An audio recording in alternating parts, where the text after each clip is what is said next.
we begin? Councillor Miller. Thank you, Mr. Mayor. I was wondering if we could get a gypsy moth update this evening. And I'm going to ask if we could do it under 8.2.9 because there's some gypsy moth discussion in that item. 8.2.9. Thank you, Councillor Miller. Anything else? Councillor Coleman, can I get a motion to accept the agenda with the amendment? Thank you, Mr. Mayor. I move on myself, second by Councillor Wade, the agenda and addendum for the County of Brant Council meeting on March 23rd, 2021 be approved. Thank you. All those in favor? Opposed? Carried. Number 3 on the agenda is the declaration of pecuniary interest. Are there any? Seeing none, we'll move on to number 4.1, please. Moved by myself. Mhm. Oh, go ahead. No, I was just putting it on the table, the 260 Patrick Road. You can make your motion if you like, Councillor McAlpine. Bailey, we need to hold the public hearing on this one. This is, we can't just jump to the report on this. Okay, so I'll declare this a public meeting and open it to applicants to make remarks on the application. And who's going to do that for us? Brian? Yes, thank you, Mr. Mayor. Sorry, can I proceed with my presentation? Yes, please. Thank you very much. All right, good evening, folks. All right, so the subject lands are located on the west side of Poitras Road, north of Highway 403 in Paris. Subject lands are approximately 12.4 hectares or 30.7 acres in size and are currently vacant, with pre-servicing and grading activity underway through approvals for the Kingwood Paris Meadows subdivision. Subject lands are situated within the primary urban settlement area of Paris and are designated employment in the official plan.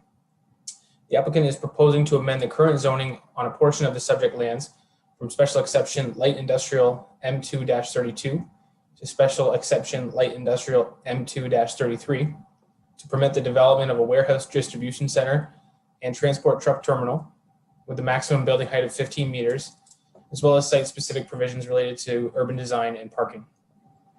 Council will recall that the subject lands were subject to a similar zoning bylaw amendment application in the fall of 2020. The amendments before council this evening are being proposed in order to facilitate a redesign of the site to accommodate the needs of a new tenant. Staff have been working diligently with the proponent to facilitate the approvals process for this exciting new employment generator for the county. Due to this time-sensitive nature of this project, staff are bringing this application forward for recommendation this evening. I'd be happy to answer any questions at this time, and I also understand Mr. Peter Vacano is with us with a short presentation. Thank you. Thank you. Are there any questions to Ryan before we hear from Mr. Vacano? Seeing none, welcome, Peter. Good evening, Mayor and councillors. In front of you is an application for amendment to an existing zoning bylaw that allows this use, but there are a few specific amendments that we require to facilitate the needs of this particular occupant. I can tell you that this occupant is of stellar reputation and would be a very welcomed industry in the county. And we propose to build a distribution warehouse that will be, the planned completion date is December 2022. The tentative start date is approximately May or June of this year, with beginning with some earth moving and site preparation. It's a fairly tight time schedule, but yet a comfortable build period of about approximately 1.5 years to put this facility into place. It will be top notch as far as design and materials. Staff has more than once have reiterated their desire to have a quality looking building, quality looking development, especially from the 403. And we have attempted to provide everything that we possibly can to do that, with upgraded wall finishes and window or fenestration facing the 403, with some enhanced materials such as precast concrete around the entire perimeter of the facility. And as everyone may realize, that precast concrete is the premier of materials for a distribution warehouse, as opposed to metal siding. The facility will be approximately 550,000 square feet. It is designed in a manner that which in a few years will be expanded to approximately 650,000 square feet. On the site will be some trailer parking. Trailer parking is essential in any distribution warehouse, as everyone can appreciate, as trailers wait to be loaded. The office component of the building will face Pottruff Road, along with the office pedestrian. The passenger vehicles will be facing the east, in other words, Pottruff Road, which is a pretty nice parkland right of way, as everyone knows that who's ever driven down there. Yes, it's a graveled road at this time, but there are some pretty nice mature maple trees all along that road that this facility and its inhabitants will be able to enjoy. I really have no prepared speech tonight, other than what I'm living here now.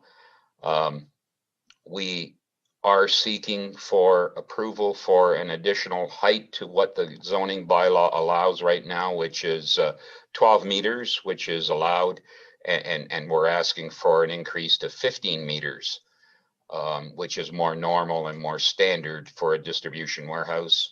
Height is very important for the racking and the racking of product. We are planning to submit for site plan approval as early as a week today, so that process can also begin. This amendment to the existing zoning bylaw is essential for us to have begun tonight, so that its period and process can run concurrently with the site plan approval. That will see both approvals being ending at the same, approximately the same amount period of time. Again, we really have a requirement to begin a site preparation within the next couple of months, and shortly thereafter we will be into the ground when we have a building permit after the site plan approval process. Know that the site plan approval process will deal with the more intimate details of the project, of the building, of the site, that no doubt staff will look after the best interest of the county, the best interest of all. Tonight is merely for an amendment to zoning. Again, the height of the building, the location of the loading docks, loading docks are prohibited at this time with the existing zoning bylaw. We have tried everything we could to eliminate docks facing the 403 corridor. It was impossible. It is the only footprint that we can satisfy the tenant with. And where we have taken measures to mitigate, mind you, the frontage facing 403 with somewhat of a berm and enhanced thick landscaping to not completely hide it, but mask it and reduce the impact of the loading docks. But then again, we're also mitigating that with the upgraded materials on the building, windows, fenestration, and feature windows and details on the building that will make it look very, very modern and today development. That's it. If any counselor or Mr. Mayor, if you have any questions, I'll be happy to answer any specific question. Are there any questions from council to Mr. Vagano? Mark, Councilor Ferrier, please. Thank you, Mr. Mayor. Through you to Peter. Thank you so much for the presentation. I'm just wondering, with this type of facility hoping to be created and in that area, would surrounding non-residential commercial areas be of benefit and sort of have a good synergy with what you're proposing?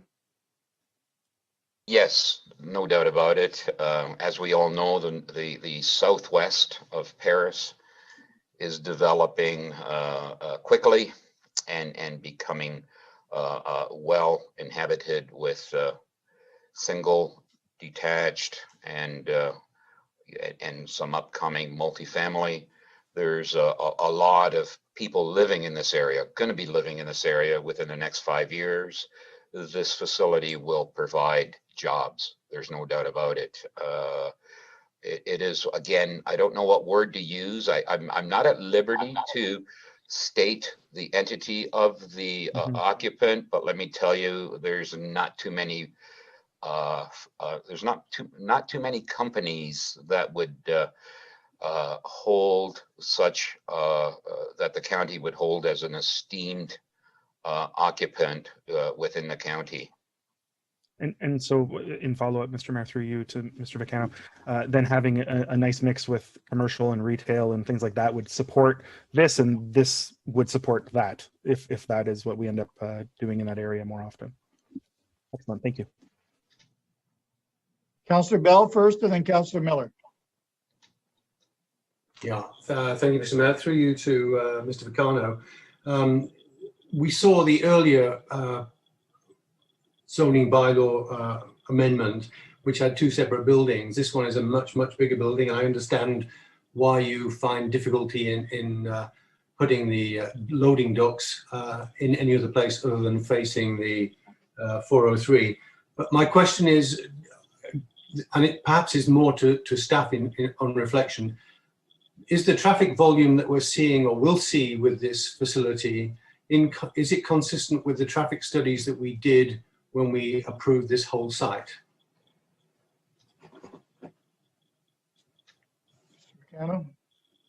I can answer that. I'm sure Ryan can also. Yes, we have already submitted to MTO, and MTO has approved our project.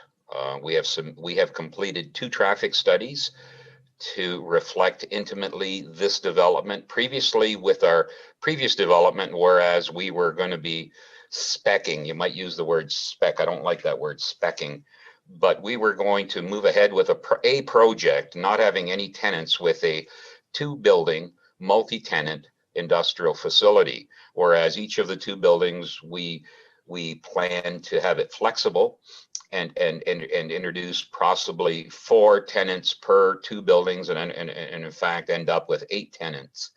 Along came this tenant, and so we put the brakes on that application and resubmitted for a single building, which will make for a better project for everyone. So to answer your question point blank, MTO has been satisfied. We in fact have a letter of approval from MTO, and mind you, they will also get again involved through the site plan approval process with a few more intimate details to be satisfied, but we have their approval for this project. Just as a brief follow-up, I mean, you mentioned the MTO, and I think that's relevant given that we're talking about effectively Highway 24 here. If it was a county road, I guess the county would be more involved in agreeing or not whether this traffic volume is beyond the limits of the road. Maybe Ryan can answer that. Of course I can, through you, Mr. Mayor. With respect to the traffic, that's correct. The county's development engineering staff, as I understand, have deferred to the MTO in terms of traffic assessment. The county is very actively working though with Vacano and their traffic consultants in concert with the MTO to satisfy those requirements. And again, to touch on your comment there, Councillor Bell, there was obviously some traffic assessment done to analyze the subdivision as a whole. And now the MTO also is satisfied, as I understand, with this zoning proposal, with the traffic assessment that was provided in support of this specific application. Thank you.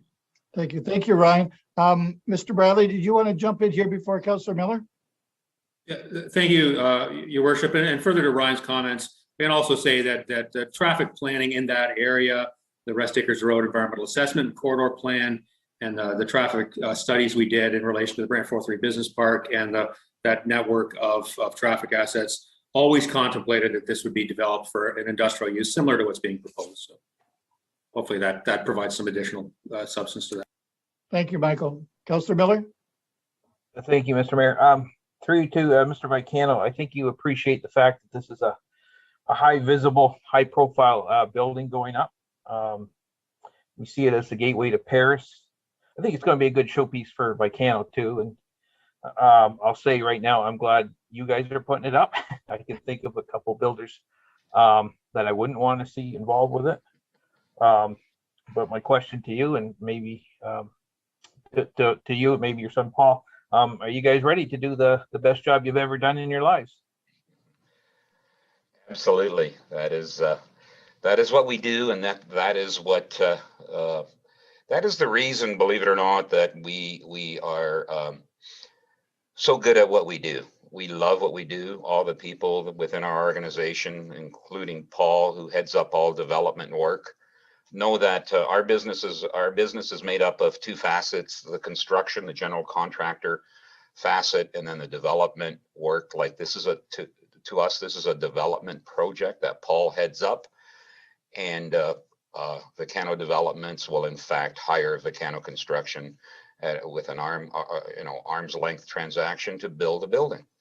And we have this tenant that will soon be announced who it is, but we're not at liberty tonight to say who it is. But believe me, this project will catapult the county, the entire county, and this entire area to a level that will attract many more AAA, I'm not going to use the word tenants, but AAA occupants that we want to attract, like Adidas and others that will no doubt come along. I promise you that. Thank you. Thank you, Mr. We look forward to it. Thank you, Mr. Vicano. Councillor Gatward? Thank you, Mr. Mayor. I just wanted to say I'm pleased to see that you're going to thicken up the tree screening on the 403 side. I think that will help screen your parking areas from snowstorms as well. And it's good for the environment and the wildlife. So the berm, from what I read, can't be as large as what was on the plans, but that's okay if we have lots of trees. So thank you. Thank you for doing this project in Brant County. And any other questions to Mr. Vicano? John McAlpine, please. I was just wondering, do we have any idea of the numbers of jobs that we expect to be created at this location, or? We know approximately, initially, there'll be approximately 200 new jobs. Okay. Appreciate it's a distribution warehouse. It is not a manufacturing facility. Yes, the loading docks are along the 403 frontage, but know that there's also loading docks on the north flankage. So there'll be shipping on one side of the building and receiving on the other. And so distribution warehouses historically, yes, they employ people. Do they employ 400 or 500 people of this size? No, they it's all about product and racking and product being moved in and out. And by the way, this facility will serve all of Southern Ontario from Toronto to Niagara Falls to Windsor, is what we're told. Thank you. Yeah, I guess it's just a follow up to that. I guess that's my only concern is because of the size of the building, and we're supposed to be aiming for 50 people per hectare for jobs and housing. And I'm just wondering how that would affect our ability to meet those numbers. That's just a question directed towards staff. Who wants to handle that? Ryan? Well, we have Jennifer. Nope, now we have Matt. Thanks very much. Through the mayor, yeah, as part of all of the applications that we take in, all of our development applications, be it residential or employment, we always consider how many jobs or residents per hectare these developments will be contributing to the community.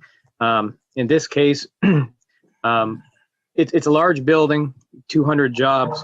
I think the other part of this that we have to look at is all of the spin-off jobs that will likely be created as part of what's going to happen in this area. So we're pretty excited about it as well. Thanks, Matt. Councillor McAlpine, satisfied with that That's answer? it. Yeah, that's fine for now. Thank you. Are there any other questions for Mr. Vicano? Exciting things are happening in the county of Brant. Thank you for being a part of it again. I'm glad that if someone's building something this big, I'm glad it's you.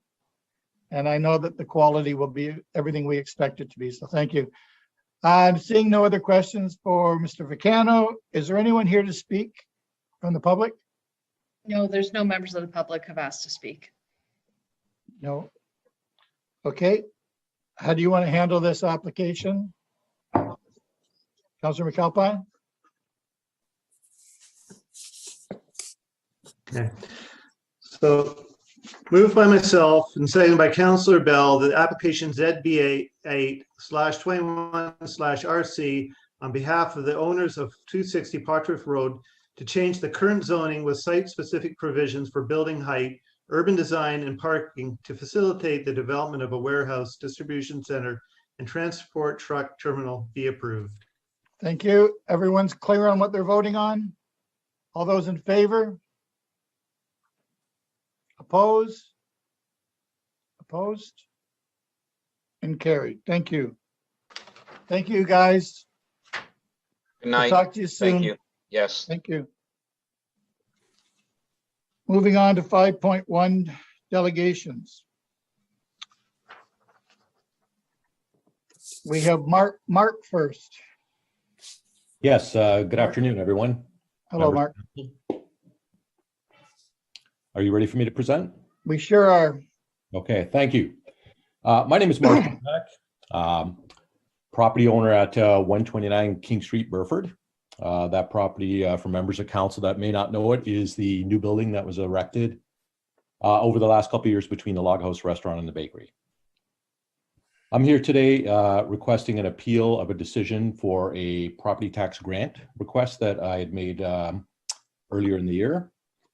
And I had forwarded 7 reasons that I was looking to appeal that previously. I don't know if my email was shared with council, but I'd be pleased to walk through each of the points. And then the amount of the $2,519.75, I am also happy to explain the math and how we arrived to that number in support of our request.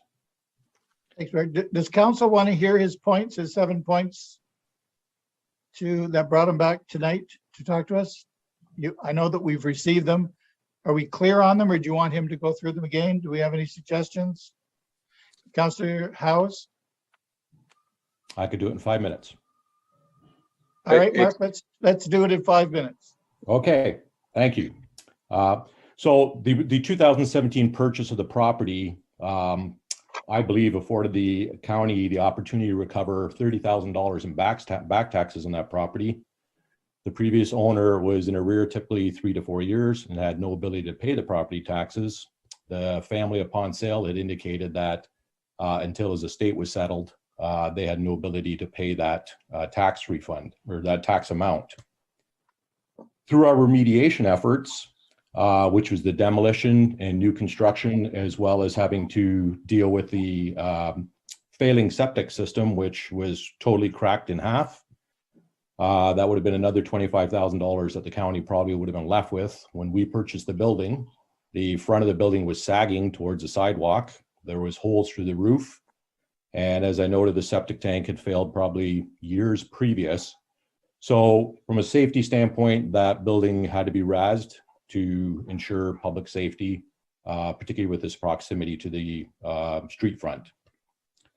These efforts not only improved the city core significantly, cleaned up that area. We had neighbors on both sides running food businesses, indicating that they had rats, fox, every animal imaginable, including significant birds, in and around their property due to the condition, the poor condition that this building was in. We pulled possums out of this building. They're actually living in the building when it was razed because there was all kinds of access points. The remediated building today versus where it sat when we purchased it generates approximately $5,000 plus in new county revenue because the building is now taxed at a rate of about $8,400 a year. And the taxes on it increased about threefold from when we bought it. And based on the commercial space at 2/3 and the residential at 1/3 for the tax base, that building today is taxed at a rate of $8,400, which is about $5,000 a year, $5,000 plus additional tax revenue for the county. We spent over $75,000 in construction-related costs, fully supporting the local Burford business community. So, you know, we list here Warren's, EJ Septic, Dick Aggregates, the restaurants, the bakeries, the Jewelry Man, virtually every business in that town. Ourselves, our contractors, were there because it took us 2 years to build this building. We built it on our own. We did some subcontracting, but we support a local business all the way with all of our purchases. There was no commercial business demand in the area. We struggled over the last couple of years. Yes, COVID was a factor, but even before that, trying to attract new business to the commercial space. We utilize the resources of people like your planning staff with Ryan Cummings. We were directed to Zach Gable. I was knocking on Councilman Chambers' door a few times and several others asking, you know, opportunities, where could we find opportunities to gain revenue to rent that building, which typically sat empty half the time, both during 2019 and 2020. Could not find a tenant. At the end of the day, the building was sold mid-January at a $90,000 less than list price. And we did that on the basis of basically dumping it to stop the bleeding. So we had the building for 3.5 years.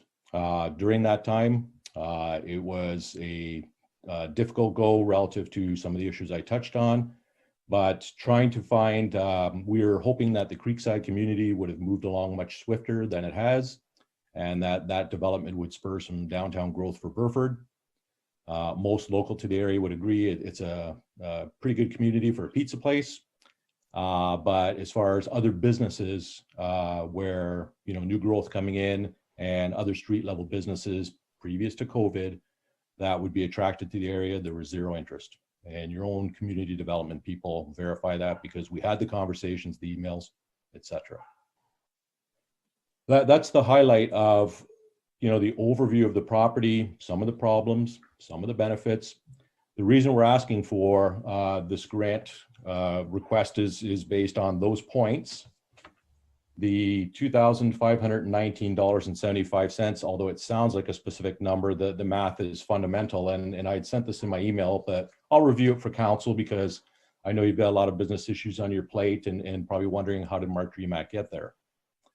So when we made an interim property payment in 2020, it left a tax balance of $7,635, rounding off. As the property is zoned 66% commercial, we took that 2/3 value of that amount and divided it by 2. So the 2/3 value is $5,039. The property had been empty, the commercial portion, for 6 months, each of the 2 years previous.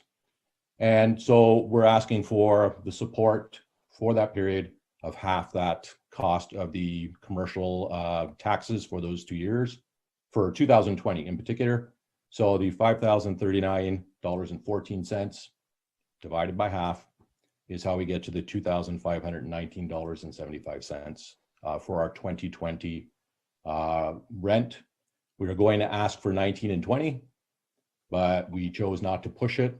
So that is how we get to that amount relative to our request for a tax grant in relief. Thank you, Mark. Are there any questions to the presenter? Councillor Gatward? Thank you, Mr. Mayor.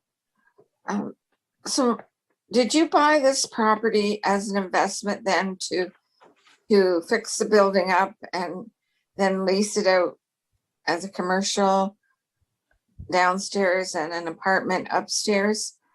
And when you bought it, did you realize that you'd have to rip it down and start over?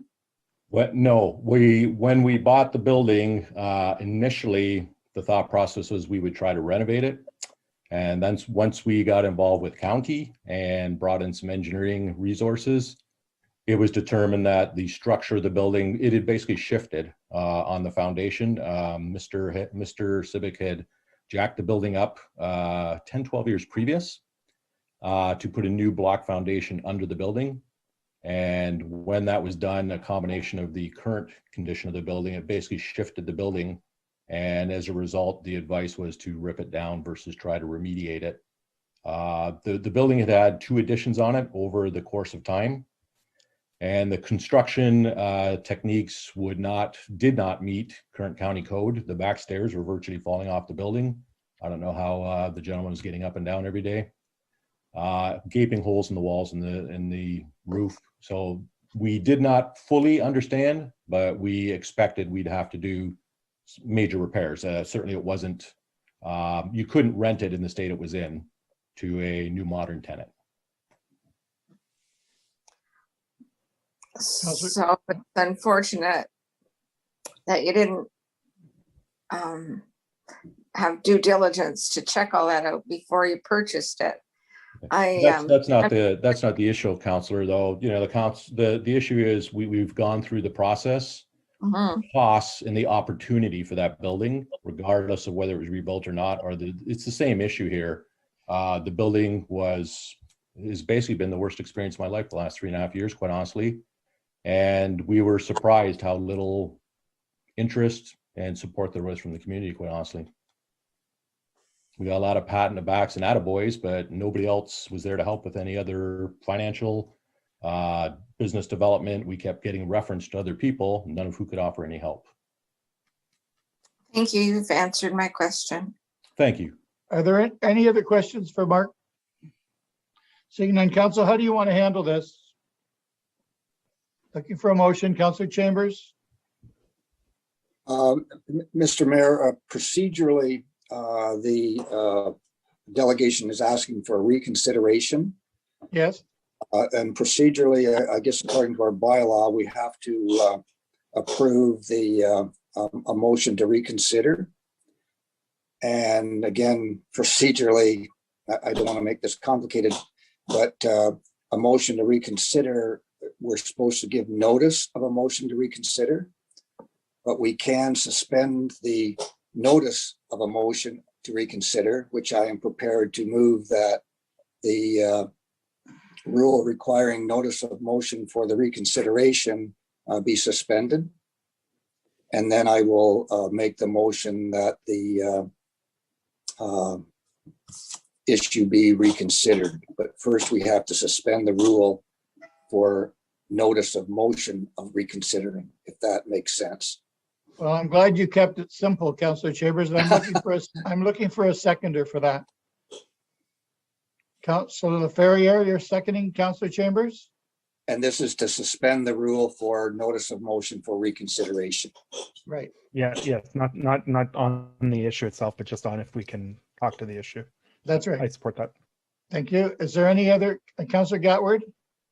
Thank you, Mr. Mayor. Should we be dealing with this in the middle of delegations? why wouldn't we refer it to other business at, near the end of the meeting? Point of order, Mr. Mayor, it is on the table for notice of motion. Yeah, Councillor Gatward, we should deal with it now. It's a very long agenda, and I think right now something's on the table. I think pretty soon we're going to see in just a minute where we go from here.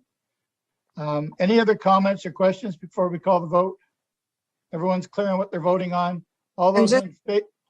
Just to be clear, Mr. Mayor, for a motion to reconsider, we need 2/3 We're of not considering council. it yet. It's to waive it. It hasn't been considered yet, Councillor Gatward. Okay, We're to just waive wait- notice. This is to waive notice. Okay, sorry. Thank you. Everyone's clear on what we're voting on? It's on the floor. It has a seconder. All those in favor? Opposed? Carried. Okay, Councillor Chambers, do you want to proceed? Councillor Chambers? Yes, Mr. Mayor, and this is where you can make your agenda adjustment. Now that we've waived the rule to that notice has to be given for reconsideration, a motion for reconsideration would be in order, but I will go by your judgment on when that motion should be placed, whether it be now or at the end of the delegations or whenever it would be in order. And just to remind council members that the motion to reconsider is not, it does require 2/3, but you do not debate the issue. You debate whether to reconsider it or not. I think we could call that vote. Is there someone wants to put that on the table now? Councillor Chambers? Mr. Mayor, if you want to do it now, I'll move that the issue pertaining to Mr. Grimmick's delegation be reconsidered. Thank you. Seeking a seconder. Councillor Wheat is your seconder. Any comments before we call the vote? Seeing none, all those in favor and support of Councillor Chambers' motion? I see 2. All those opposed? It's defeated. Thank you. Robert, thank you for keeping it as clear as you could. Councillor Miller? Mr. Mayor, I'd like to move that we receive the delegation's presentation. Thank you. Seeking a seconder. Councillor Pierce. All those in favor to receive the delegation, please, as information. Thank you. Anyone opposed to that? Finished. Thank you. Councillor, item 5.2, Fred and Kelly from the library.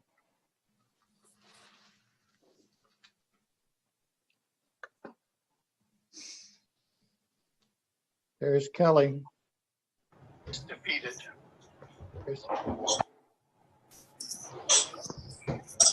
Welcome Kelly, and welcome. Someone needs to mute their microphone. I can hear them. Councillor Weed, if it's you, just be quiet for a minute. Thank you. Who's going to speak? Kelly? I believe Fred is going to speak first. Okay, there you are. Yes, thank you, Your Worship, and through you to Council.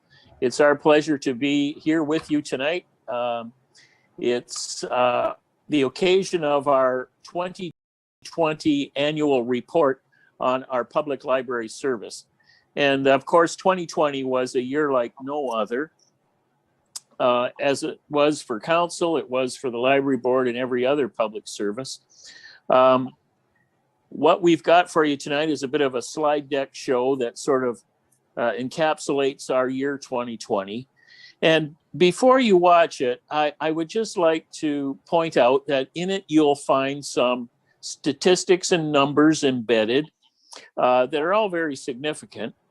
And also you'll see lots of faces. And please take a moment to look at those faces, because they're remarkable people, remarkable faces that made a huge difference in 2020 to our community. These were the faces that connected with the community online without a mask and inside the door of the library with a mask on. But they really came through this year, our library staff, with resilience and dedication and professionalism, and they provided a high quality library service for our community through the worst possible situations. And before I throw it over to Kelly, I want to particularly thank Kelly for her leadership role, and with her leadership team made all the difference. Sometimes we call it our little library system, was actually in a leadership role throughout the pandemic with the whole library community across Ontario. We got there first and set the standard in many ways. And I need to congratulate right here tonight, Kelly and her leadership team for the way they prepared themselves, the way they reached out to critical partners like the County of Brant, the Brant County Health Unit, the larger Ontario library community. They put it all together and then they put it on the street and they put it in the website, and it was there for our community. So that's my little preamble. I'm going to let Kelly just add a little bit if she'd like before the slide deck plays, and we're available for questions afterwards. Kelly? You've run out of time, Fred. I know, that's me. Yeah, you've seen that before. Welcome, Kelly. Thank you, Mr. Mayor. So as Fred said, 2020 was a remarkable year. We do have a slideshow for you to highlight our accomplishments. There are a couple of points I'd like to make that I think will make you particularly proud. As Fred said, we were one of the first libraries to offer curbside service in the province. We did set the standard in terms of cooperating with our local health unit on safety standards for staff and the public. I think it's very telling that towards the end of the year, the in-person circulation at some of our smaller branches was actually greater in 2020 during the pandemic than it was in 2019. So our little library, as Fred said, meant a lot to people this year. I'd like to note that we accomplished all of this within our budget. I can't promise that that's sustainable for several years to come, but I hope it demonstrates how seriously we take our fiscal responsibility with the county's money. So I will play the slideshow for you, and Fred and I will be happy to take questions afterwards. Thank you, Kelly. You're going to share the screen? Yep, there we go. Yep.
Well, thank you. There should be more slideshows and music like that at every council meeting.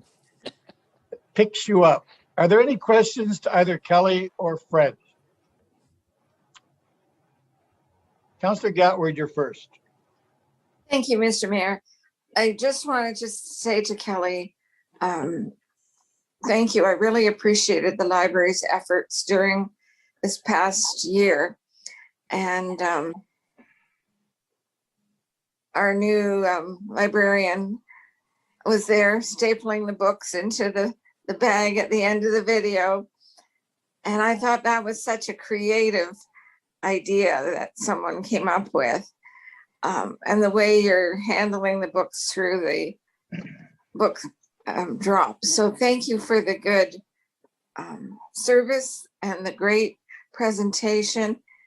And I would recommend the One Book, One Brant to everyone.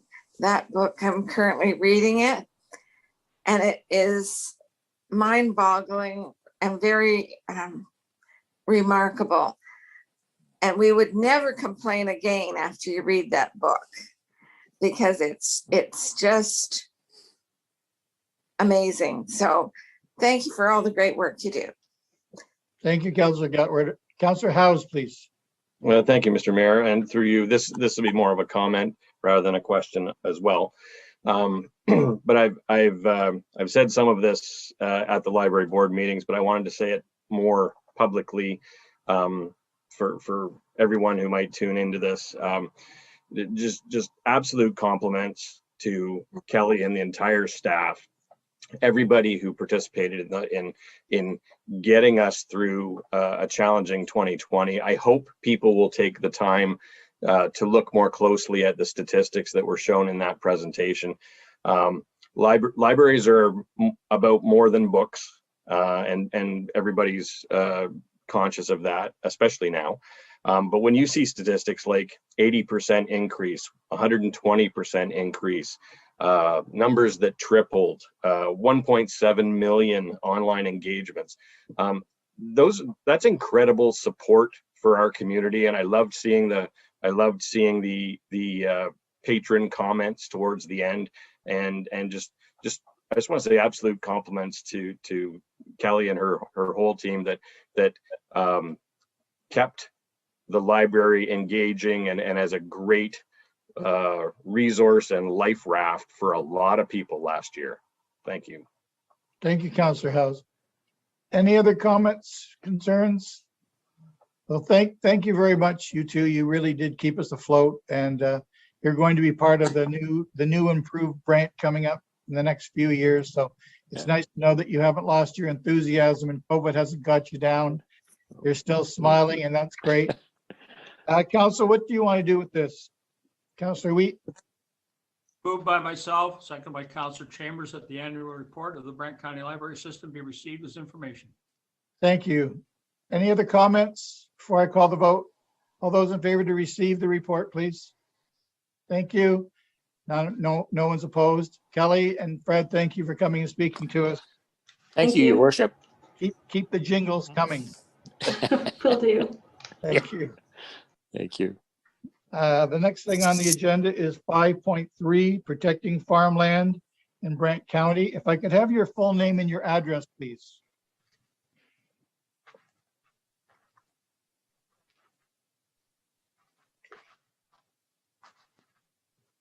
Hello. You're on. You have to, yeah, there you go. Oh, sorry. I was switching between the YouTube and the Zoom link, and I was hearing it double. Oh. If we could have your full name and your address, please, for the record. Sure. My name is Catherine Enders, and I'm with the Ontario Farmland Trust, and the address is the care of the University of Guelph, School of Environmental Design and Rural Development. Thank you. And welcome. Thank you very much. And I believe there's a presentation that Heather is sharing. Thank you.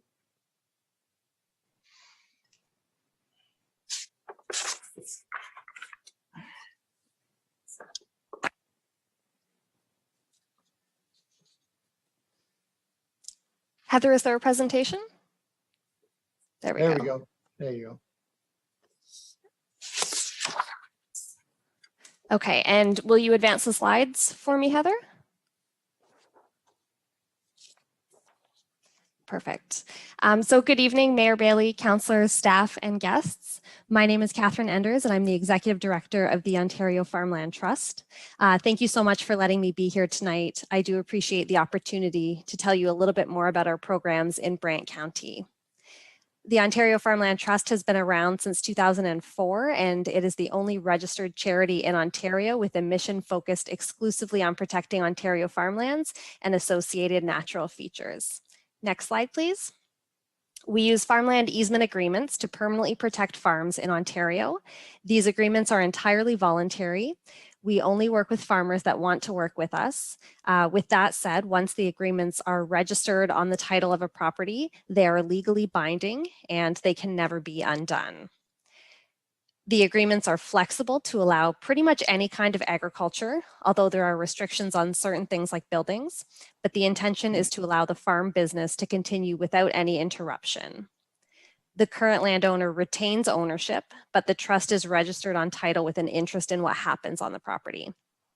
It can also be a great tool for succession planning so that farmers can rest assured that their land will remain in agriculture. Next slide. To date, we have protected 17 farms across Ontario, and we're actively working on many more. This past year, we've received more inquiries than we've ever had before, and we think this is partly due to the pandemic, which has underscored the importance of a resilient local food system. Next slide. One of our protected farms is in Brant County, just outside of the Greenbelt. Next slide. It is known as the Haley Farm, and it was protected by Margaret Haley and her family. The farm is 31 acres, and it includes a mix of agricultural lands, forest, and watercourses. It also provides habitat for many species at risk. Unfortunately, I learned yesterday that earlier this month, Margaret had passed away. We know that she can rest assured that her land will remain protected forever, and we hope that we'll be able to protect more farmland in Brant County in the future. Next slide. There are over 700 farms in Brant County, and most of the farmland here is prime farmland, class 1 through 4. 253 million is generated in gross farm receipts, and over 9,000 residents are employed in the sector. Next slide.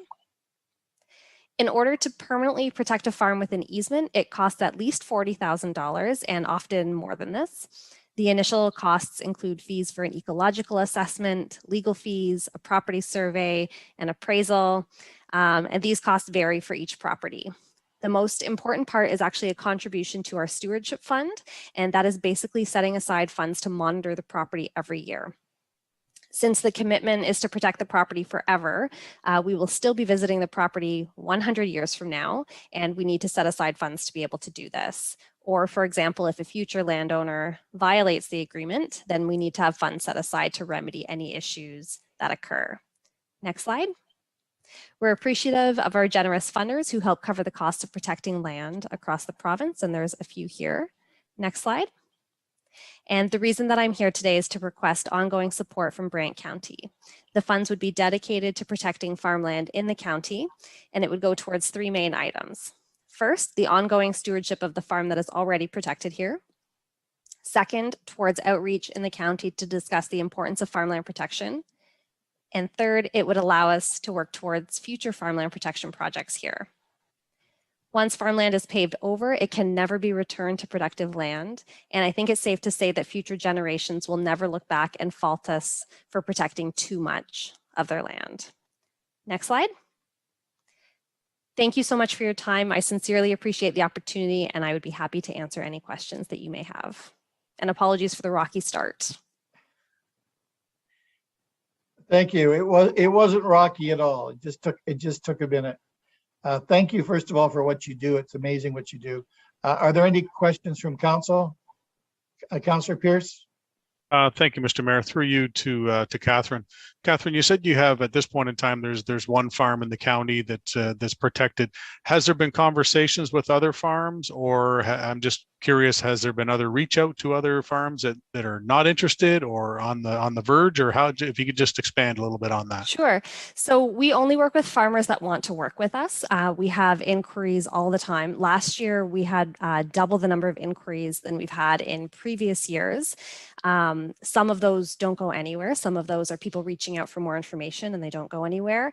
Others end up on kind of a long list that we have of people who want to protect their land. And the only restriction really is funding. You know, we may have the funds to protect 1 or 2 farms in a year, and we may have 10 farmers waiting. And so it's kind of an ongoing shifting and moving target, but there are kind of many in waiting.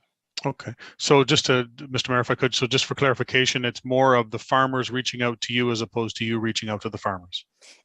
Exactly. So we don't try and convince farmers that this is something that they should do, but we do hear all of the time from farmers that if they had known about us earlier, they would have protected their farm that maybe has now been sold or passed on to somebody else. So it's also about getting the word out there so that farmers do know that it's an option if it's something that they would want to do. Okay. Appreciate your time. Thank you. Thank you. Councillor Ferrier, please. Thank you, Mr. Mayor. Through you to Catherine. Thanks for the presentation. I'm just wondering if we were to say defer this to our budget process, which we probably have to do whether we're in support or not, would you be able to get a lot more county-specific information in the vein of what Councillor Pierce was asking around, you know, sort of return on investment value $4 specific to the county for that period of time? We can do that, yes. Okay, thank you. That's my only question. Councillor Miller, please. Yeah, thank you, Mr. Mayor. To the presenter, I have a couple questions, one comment. Yeah, just a comment would be kind of along the lines of what Councillor Ferrier said. We just went through the budget process. The timing's not great, so I'll leave. That's my comment. 2 questions. What's the OFA's position on land trusts? So I don't think they have a specific position on land trusts, but we do work closely with them, and we have reached out to their membership as well so that they're aware that this is an option. The OFA's position is that farmland should remain as farmland. I don't want to speak for them, but that is my understanding and everything that they have put out. Okay, fair enough. Second question, and I think I might have asked you before via email, or I'm trying to find the answer, and I get different answers, but I'll ask you, what has precedence, legal precedence, a trust or a municipality's official plan? That is an excellent question. And I will tell you that an easement takes priority over a municipality's official plan. Expropriation law comes first. So an expropriation would take priority over an easement, but an easement does take priority over municipal planning. With that said, we would not want to circumvent the county at all and, you know, protect a farm that is that's going to be isolated later in a patch of development. So if there is an area or a farm that we, you know, want to protect, we would reach out to your planners and see how that aligns with your goals as well. All right, thank you. And by the way, I'm going to reach out to you later this week, and hopefully we can have a chat. So sure. Great. Thank you, Councillor Miller. Councillor Gatward, please. Thank you, Mr. Mayor. Through you to Catherine. You mentioned that farmers get in line and there's no funding to help them with the process. Do you have any Brant County farmers currently in your lineup that want to create a land trust on their property? We've had a number of inquiries from people in the area, but we don't have any that are ready to move forward with that next step. So we would do a lot of focus on outreach in the area so that farmers know that it's an option. Okay, thank you very much. Are there any other questions? Seeing none, thank you for coming tonight, and I'm glad that you're out there doing what you do. I think it's very necessary when people need you. I'm glad that your service is available. How does council want to deal with this? Councillor Gatward? Thank you, Mr. Mayor. It's moved by myself and seconded by Councillor Miller that the delegation from the Ontario Farmland Trust be received as information. And I'm going to add the request for $20,000 be referred to the 2022 budget. Thank you. Mark, Councillor LaFerriere, did you have something to say before we? No, I just wanted to make, no, that's okay. I just wanted to make sure the deferral to budget was included, and it was. Thank you. Perfect, thank you. Everyone's clear? Call the vote. All those in favor? Opposed? And carried. Thank you again for coming and speaking to us tonight. Thank you very much. 5.4, Jay and Linda Howell. Here we go. Welcome, Jay. Honorable Mayor, how are you this evening? Good, how are you, Jay? You can hear me all okay? Everything's fine? Everything's good. Awesome. Our presentation is regards to the Greenbelt expansion into Brant County, and Honorable Mayor and County Councilors. This presentation represents the majority of agricultural landowners in this end of Brant County, which has been identified for Greenbelt expansion. There have been a few additions since we printed our document. We're representing over 20 farms, Brant Home Farms Incorporated, Brian and Marie Lovelace, Brantview Apples and Cider, Jay and Linda Howell with Melissa Howell, Brantwood Farms, which is Don Pate, Brooksland Farms, Tyler and Jen Brooks, Glenside Farms, Ross and Jane Miller, Howell Road Cider Company, Jen and Dan Howell, Martin Farms, Chris Martin, McConkey Farms, Dean McConkey, Morrison Farms, Ryan and Dean Morrison, Orchard Home Farm, Mark Brubaker, Roseland Farms, Jim Rosebrew, Slender Farm Limited, Michelle Snyder, Centemery Seeds, Peter Centemery, Mark Eddy, Scott Henderson, Alex Rabin, Bill Sharp, John Sharp, Steve Sickle, and Ezra Rosebrew. The Greenbelt is to protect the urban sprawl, agriculture, and our waterways. Unfortunately, the provincial government is pushing through this Greenbelt legislation with little time or channels provided for the general public to respond. They are also ignoring the fact that 7 members of the Greenbelt Council, including the chair David Crombie, have resigned over Schedule 6 and Bill 29, which is the decommissioning of the conservation authorities. The government's response is to look for individuals to fill the vacancy, not look at the issues. The changes will have long-term consequences the government is not considering. Decision-making will not be local. It will not be in the hands of the municipalities and our local conservation authorities.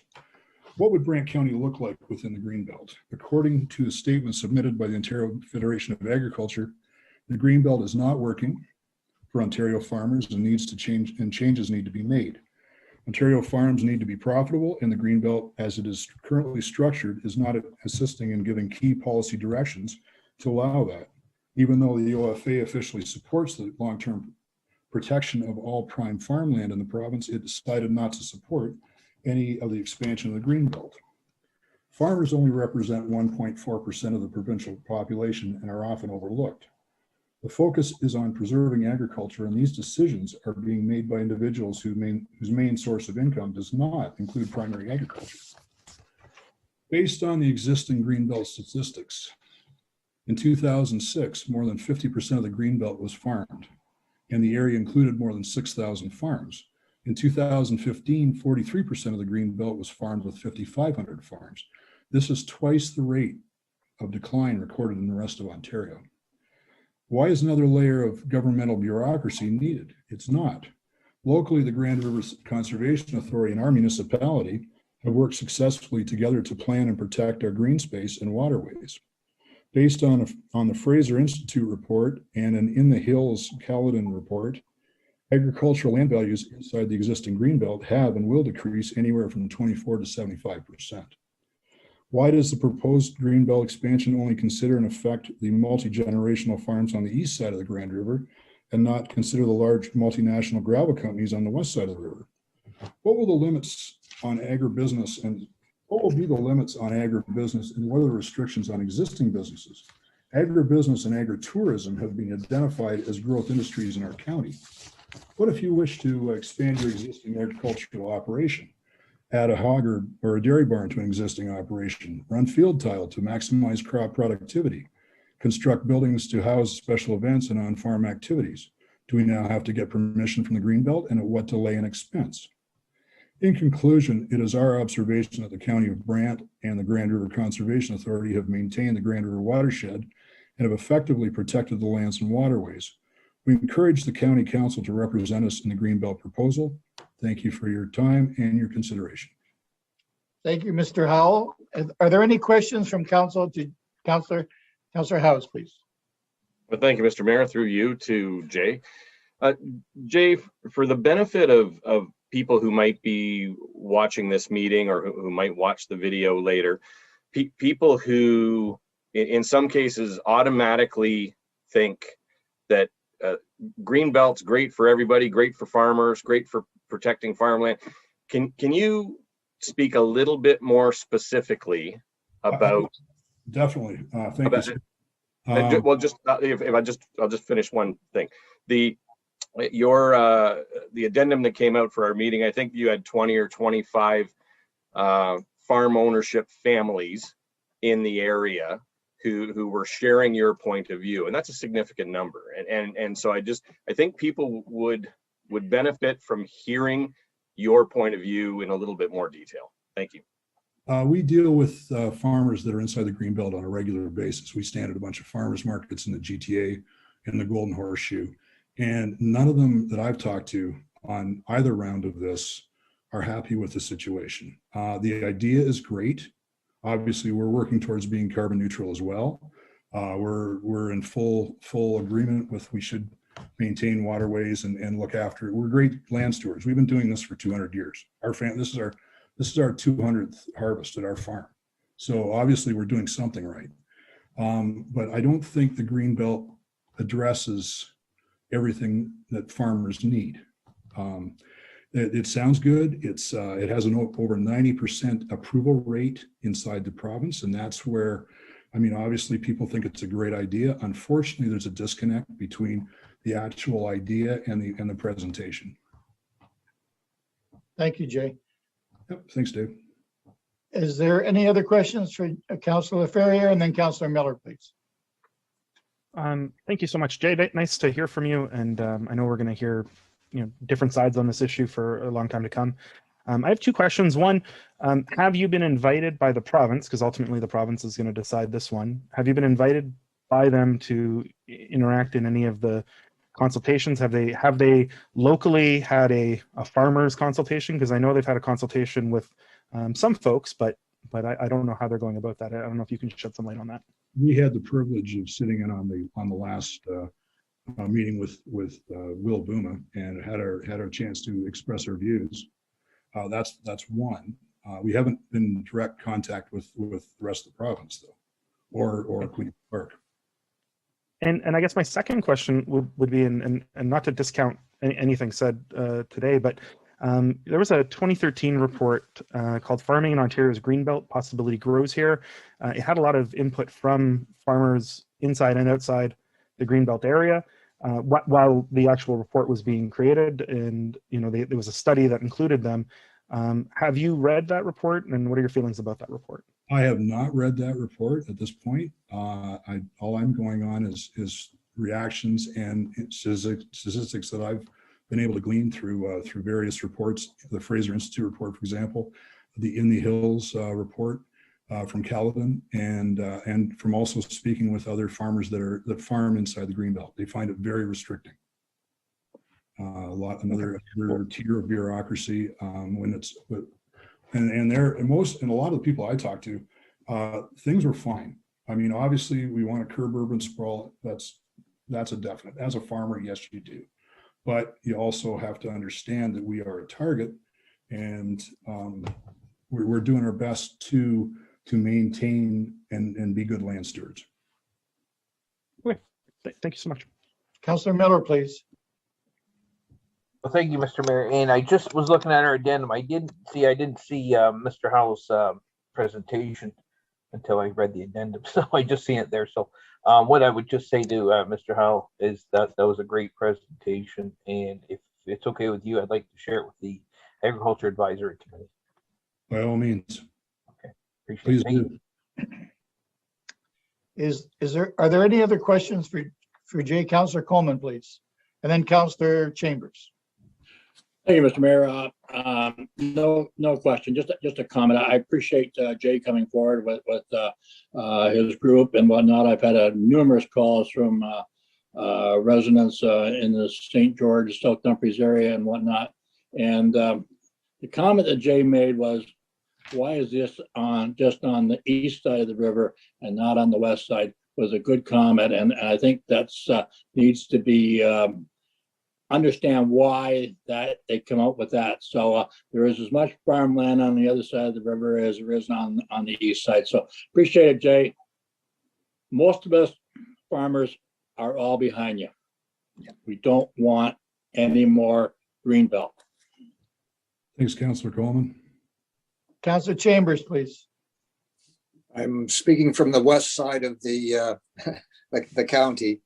Jay, the staff prepared a report which is on the agenda tonight. I'm just wondering if you had the opportunity to read that report, and if you had, whether you have any comments about that report. Not at this time, but I will definitely read it in the future. Thank you. Councillor Bell, you're next, please. Yeah, thank you, Mr. Mayor. Through you to Jay. Jay, I'm just looking at your addendum here, and you give some examples of what if you wish to expand your existing agricultural business, and you give some examples. Is your primary concern about bureaucracy that comes with the green belt, or is there something more fundamental about the aims and objectives? If the bureaucracy wasn't there, would it be a bad thing? It's more the limitations, the do's and the don'ts, what you can do and what you can't do.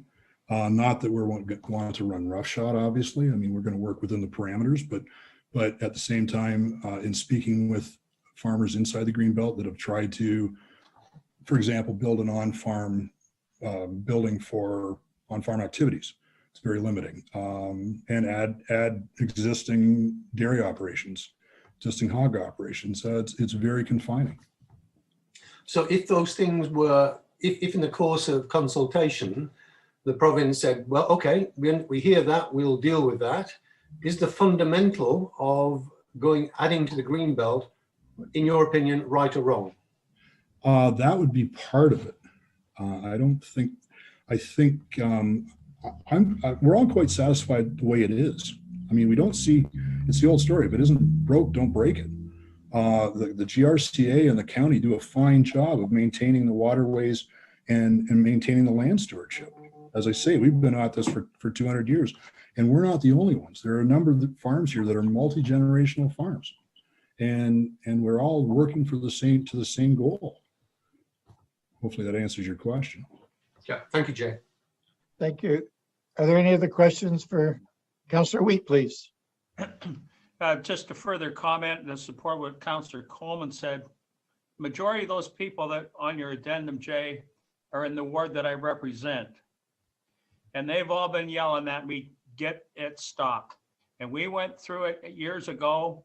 We stopped it at the county line, and we're going to have to work hard to do it again, because I think of 3 farms in the ward I represent that have had major expansion in the last couple of years, and they wouldn't have been able to do it if they were in the green belt. That's correct. Thank you, Jay.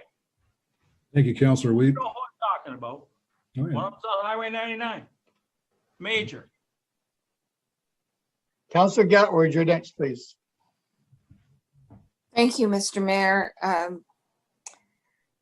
It's been mentioned north of the 403.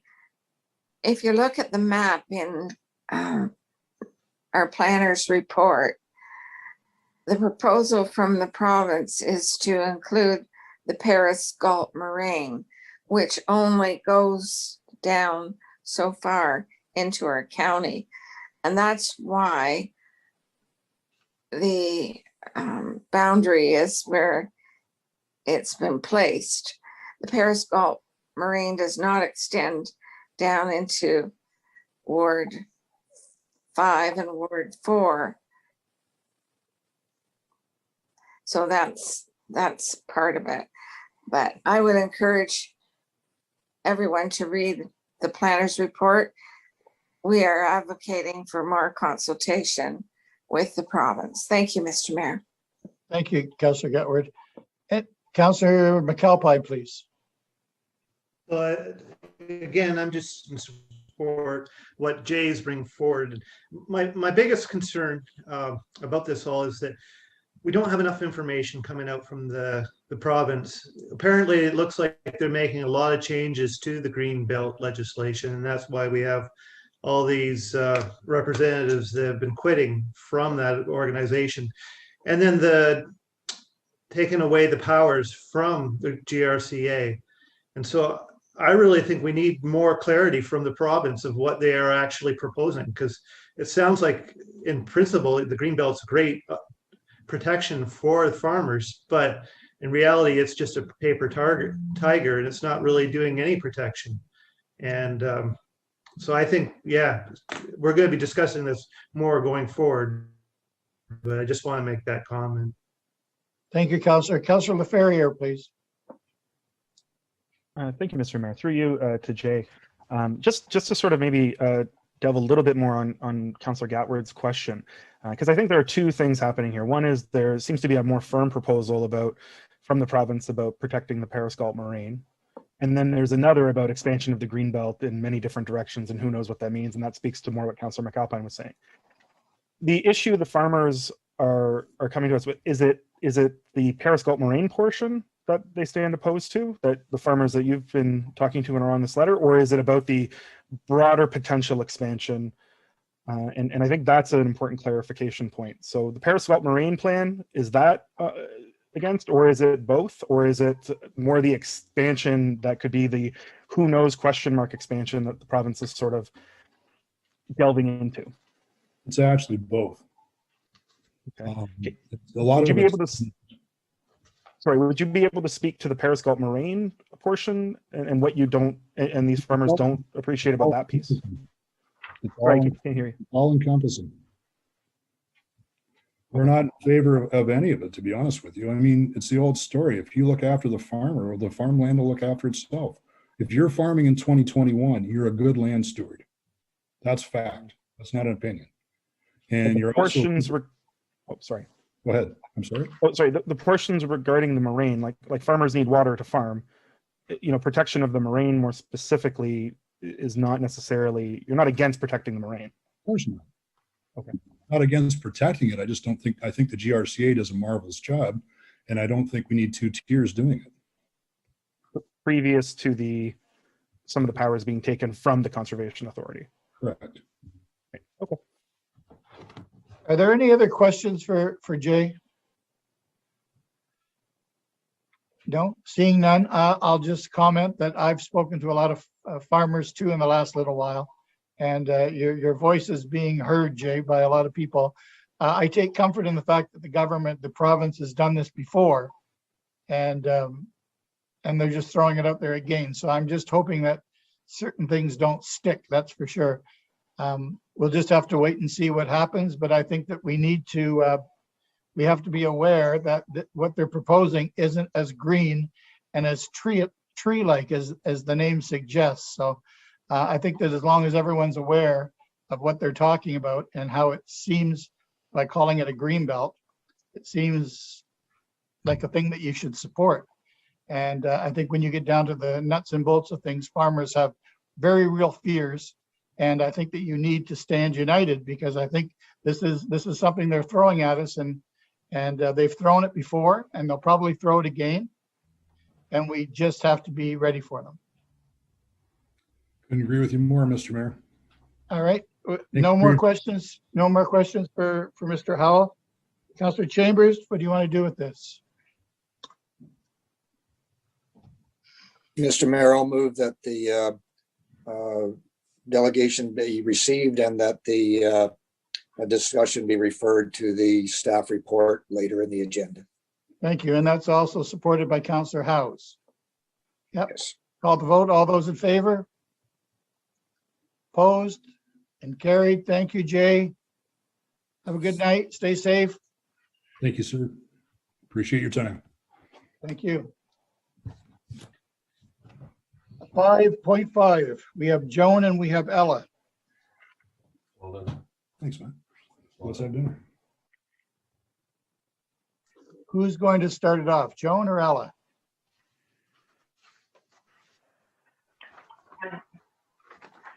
Okay, Jonah, I hope that you're going to be a little bit more clear than that. We thought you were a little bubbly there. Try to speak again. 5.5, we have Joan and we have Ella. I think they're on their YouTube and also on the Yeah, meeting. you've got to shut something down there, Joan. We're hearing. I think Ella's actually also doing it.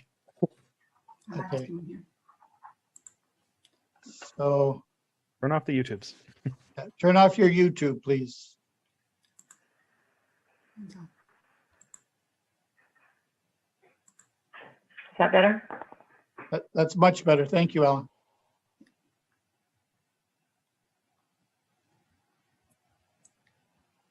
Joan, are you going to start us off? Yeah.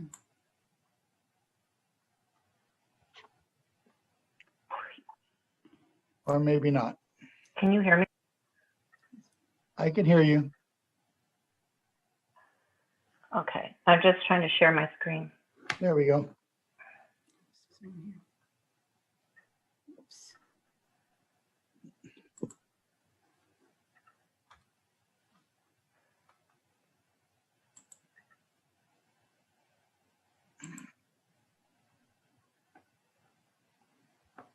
Good evening, Mayor Bailey and members of council and staff. I'm Joan Fox. I live in Paris, and I am here in my capacity as a volunteer with Sustainable Brant and Better Brant. Dr. Haley and I appreciate the opportunity to present to you today regarding the same as Mr. Howell about the province's consultation about expanding the Greenbelt. Ella? Yes, I come from a 5-generation family farm on the eastern edge of Brantford, and we abut the Greenbelt. We are on the western border of the Greenbelt. I've been a founding member of Sustainable Brant. We've worked to expand the Greenbelt since about 2008 to 9. So just an overview of the consultation. The plan is to grow and increase the quality of the Greenbelt. And the province has indicated 2 study areas, one being the Paris Gulf Moraine that's been discussed, and the second, urban river valleys. They have asked if there are other potential areas to expand. They also want to look at balancing or prioritizing potential expansion and whether there are other potential priorities. This is a really quick consultation. Comments are due April 19th. And certainly, no matter where you stand on this issue or this consultation, I would encourage you to submit comments. So the map showing here, I guess maybe part of it's cut off, is the map that was provided by the province for the Paris Gulf Moraine. And as noted earlier, they show the moraine primarily on the eastern side of the Grand River. The boundaries are kind of arbitrary, although they said the map is for discussion purposes only. Ella, did you want to add anything here? Yeah, I just wanted to add, if you look there, you'll see that the land east of Brantford, northeast of Brantford, southeast of Brantford, all the land that's contiguous with the Greenbelt. A key rule for growing the Greenbelt is land that's contiguous, whether it's agricultural system, natural heritage system, or water system. None of that's included in this study map. We are left out.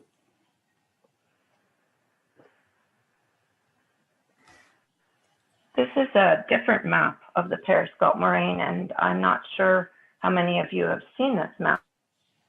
It is from a Ministry of Environment report by Blackport Hydrogeology. It's from 2009.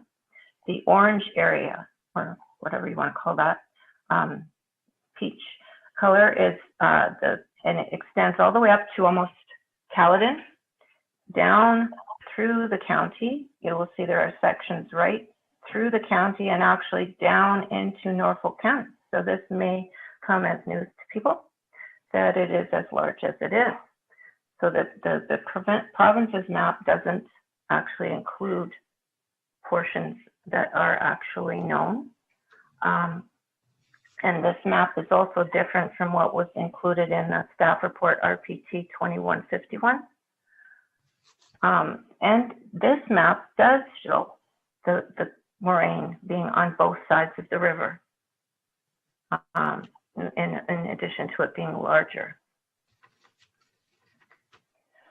Now this map is the existing green belt, which you'll see ends at the County of Brant line.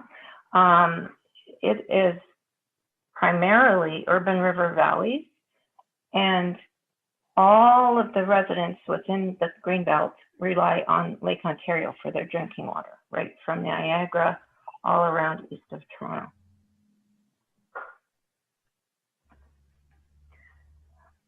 The difference for us is that we rely on groundwater. We do not rely on lake water. So the County of Brant and other areas of the Grand River watershed rely on municipal and private wells. Brantford and Six Nations of the Grand River rely on the Grand River for their water.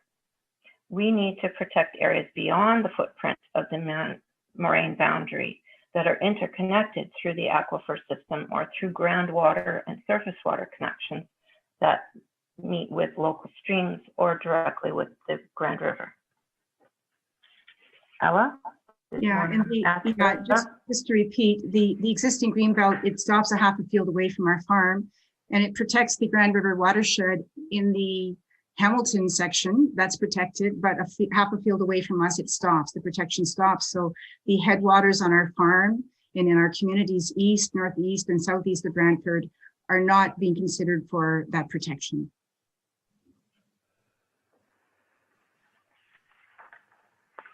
What I did want to point out here, this red dotted line represents the water table, and below that is groundwater. The groundwater moves, it's not just sitting there, and it's kind of cut off, at least on my screen. Municipal wells are drilled very deep into the aquifer that's below a semi-permanent membrane, whereas private wells are much, much shallower. They only go into this portion here, but this is where the interconnectedness of the groundwater is important. So developmentation of natural and agricultural systems in Southern Ontario, and that includes the County of Brant. Every day in Ontario, we lose 175 acres of farmland. That is according to the Ontario Farmland Trust. Much of the Grand River watershed lies outside the Greenbelt, and there are changes that have taken place with Conservation Authority recently, with the use of MZOs. Bill 257, some fairly substantial changes to the use of MZOs that really are changing the kind of protection. The MZO isn't, doesn't get covered by the provincial policy statement. So it opens up new doors, and maybe the protection that we have been relying on isn't there. So we have to consider what's going on currently, not just what's happened in the past. So we rely on the municipal official plan, the provincial policy statement, the Greater Golden Horseshoe for Growth Plan. And I just want to add that there is significant misinformation circulating about what is involved in Greenbelt protection and what is not. The other piece that's missing is the First Nations are being left out. We need to consult with Six Nations of the Grand River and Mississaugas of the Credit. You will see on no map is there any protection by Greenbelt of their lands, reserves, that is. We need to make it a priority to have sustainability for future generations. That's kind of the main point. So I just want to show this map that puts things in perspective. The green zones here, that's the current green belt. This outlined in dark blue is the Grand River watershed. So it's only this little tiny portion of the Grand River watershed that has protection under the green belt. And the Grand River watershed covers most of the county of Brant. It reaches up into region of Waterloo, Wellington County, and includes the city of Guelph. Very extensive. Ella, did you want to add something here? So this Blue Belt map was developed with many groups throughout Southern Ontario with extensive mapping work. We worked with mappers, hydrogeologists, GRCA. So within Brant County, documenting items such as headwaters, streams, in addition to the moraine. So it's had a lot of extensive research behind it. And the most key points, so the blue belt is shown in blue. This is a proposal that came out of the previous consultation with the province to do with growing the green belt. It provides contiguous protection with the existing green belt. It's not just piecemeal, added on bits here and bits there. And this is a close-up of that blue belt focused on the county of Brant. You can see things like the municipal well protection areas.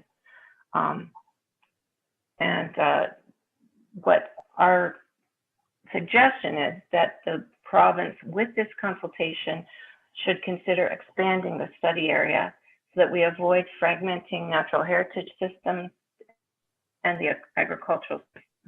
We want to protect hydrogeological systems that are served by the headwaters of the Periscope Moraine. So protect the Grand River watershed. Ella? Yeah. Your So comment? I just wanted to add a comment about Michelle Schaeffels. I hope I'm pronouncing her name correctly, about her report. She recommended an enhanced municipal consultation process, and I feel we need that. During COVID, we need it to have more time during this COVID period. She also mentions in her report that because the growth plan does not provide direction on severances, it falls to the provincial policy statement. And the provincial policy statement does not permit new residential on prime ag lands. So I worry that Mr. Howell might not have all of his information. He said he didn't read the report, but I suggest you do read that report. I think it's very well done. He's talking about severances. Severances are allowed in the Greenbelt if they support the agricultural system and the agri-food economy. And there's a staff report, page 8 and 9 on the right-hand column. It addresses severances. If severances are agriculture related, they will be supported for agriculture and agriculture related uses. So that's right from the staff report. So I know that one of the councillors asked Mr. Howell if he'd read the report. And I think that would help to clarify that it does not hurt farmers when they want to add to their operations. We have interviewed farmers in the Greenbelt. We've interviewed members of the Christian Farmers Federation, members of the National Farmers Union, and they are happy farmers in the Greenbelt. One farmer told me that he had restrictions, but they were from the city of Hamilton. They were not Greenbelt restrictions. He was a big dairy operator. They were not restrictions from the Greenbelt. They were in fact restrictions from the city of Hamilton.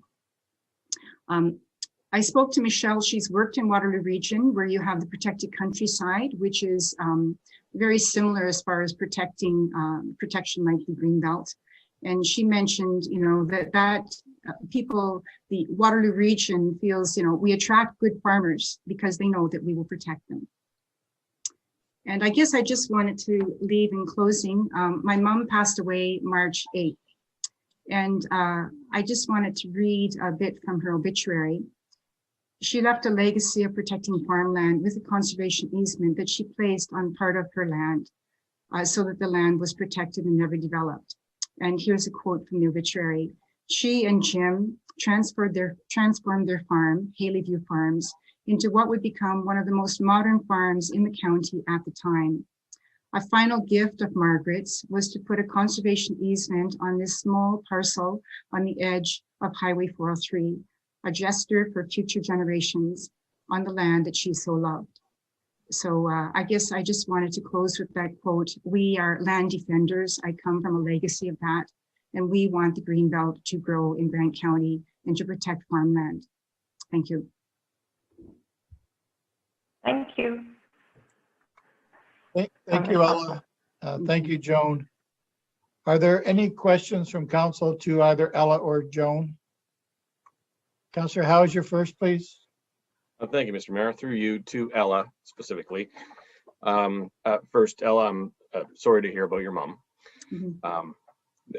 I think for the majority of the people who are tuning into this subject, and some of us who are not as familiar with the agricultural side of things as some, I think some of us are finding it surprising, the polarization of the views. You know, we have some people very, very strongly against this issue, and we have some people like yourself very, very strongly in favor of this issue. And just briefly, as a little bit of an education for us, can you help us understand why we're seeing such polarization on an issue that at first glance you would imagine everybody would kind of have the same viewpoint? So I'm just interested in your take on that, please. Okay. I moved home in 2005 when the Greenbelt was created, around that time. And local farmers, especially older farmers, my dad's age, 70, 80s, they go to the local coffee shop. They have an informal council meeting, they call it that, okay? And they would meet as soon as the Greenbelt was created and we were left out. They would start to talk about who the next millionaire would be. We had leapfrog development. It was predicted in Brant County, and we had, and you all know that Walton bought 5,000 acres of land in Brant County, and my community was a target. So basically, suddenly we're losing neighbors, we're losing farms. So we've lived through it. We know what it's like to be left out. And ever since then, we've been, well, even before that, we've been protecting land, but we've watched farms go. And so that's partly what's behind it is, first our farm was cut in two by 403. We protected that. We spent $20,000 in 2 years and we prevented our farm from being cut to pieces. So that's where we're coming from, is that we've had so much development pressure. We know what it means to protect it. Okay, thank you. Thank you. Thank you, Ella. Any other questions? Councillor LaFerrier, you're next. Thank you so much. And through you, Mr. Mayor, first condolences to Ella coming to a council meeting after the month you've had. I apologize. But I wanted to ask you two questions. And one you kind of went through in Councillor Howe's question, which is more along the lines of, you know, there is division in this issue, even amongst farmers. You're a farmer, your family are farmers, very for it. Others are very against it. And I think you've answered that. I guess my question would be to you, Ella, through the mayor, is to talk about the science of this, because the thing I see in the map, one of the maps that Joan shared, is that in some ridings, and I'll use the term ridings instead of municipalities because that's where I see a division. In some ridings, you see the Greenbelt move in a very naturalistic way through. Multiple ridings, and it looks like it's based on some policy or some science about what is and isn't to be a protected land. And then there are some ridings, not just ours, but a couple others, where there's this hard straight line that's clearly a riding boundary. And I keep coming back to, what is the science behind that? And I know you've been following this forever, and the only science I can see around why a hard line that mirrors a municipal or riding boundary, the only science I can see is political science and not natural science. So can you maybe speak to that piece about how in the creation of this, riding boundaries became Greenbelt boundaries in some areas, and in some areas more naturalistic boundaries occurred? Yeah, I just know it's very political. It's along county lines. I mean, how on earth can you stop protecting a watershed at a political line? And that's exactly what they did. How can you stop protecting farmland, natural heritage? it's a political decision. And I think I heard one of the councillors say that they worked really hard to push back to the county line. I heard somebody mention that tonight. So that would have happened before I arrived on the scene. I was away working, came back, in 2005. By then the Greenbelt was made, but I wasn't here for that political, skirmish. Okay, thank you. Councillor Miller first, and then Councillor McAlpine. Just a quick comment, Mr. Mayor, too. Some three of the councillors' comments, and I think Yellow will remember this. It was maybe 6 or 7 years ago. The county's been down this road before. We were having a discussion about the Greenbelt because I think they were looking at expansion before. And Councillor Wheat, you mentioned that. And just to the newer councillors, I mean, it was as divisive then as it is now. We easily filled up the ag building at the Paris Agricultural Fairgrounds, and it just seemed it was such a divisive issue. So I know we'll discuss it later on when we get to the report, but I do agree with Yellow there that we do need further consultation, because there's a lot more. The devil's in the details. I think there's a lot more that has to come out, but it's, like I say, it's a divisive issue, and even tonight we can see that. So we'll expect more of that as we go forward. Yeah. May I speak to that or not? You sure can. Okay. I remember that meeting in the Paris Fairgrounds, and what we asked the mayor to do at the time was put the maps up, because there was misinformation in the audience. We said, put the map up. They had the overhead, they could have done it. So it fed misinformation. And so that's where it's just so important that people read Michelle's report. I think it's very well informed, and read that report. Thank you. Councillor McAlpine, please. So just going, and we're going to be discussing it further later on, Michelle's report. But one of the things I think she really pointed out in that report was the protections that are in place through the Places to Grow Act and through the GRCA. And I'm a little concerned if we actually implemented this green belt, it might take away the protection that we currently have through our OP and giving our ability to have input on this. Can you comment on why you think that the green belt would improve actually strength over the Places to Grow Act? Okay. Because I don't really see it. I think Joan can speak better to this about the axing of the conservation authorities. I was busy caring for my mom at the time. So Joan, could you speak to that because that's part of the reason that we're so worried. Go ahead, Joan. My understanding of this also is limited. This came through very, very quickly at the end of 2020. I'm not going to remember what bill number it was, but it was an omnibus bill, and buried within that were drastic changes to funding for the conservation authorities and their responsibilities.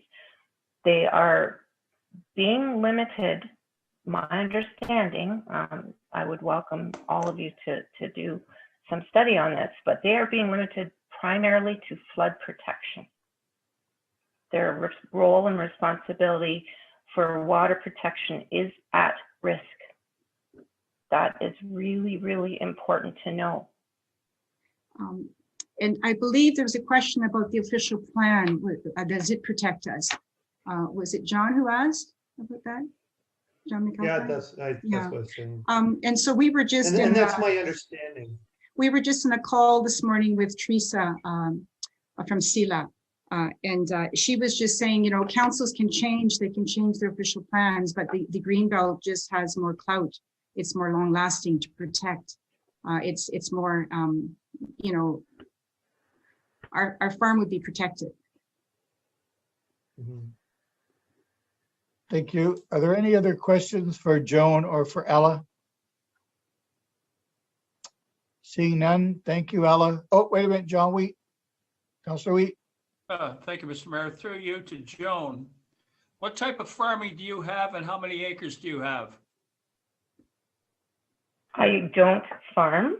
I grew up not even in the county of Brant, but my grandfather operated a farm on the property that I live on now.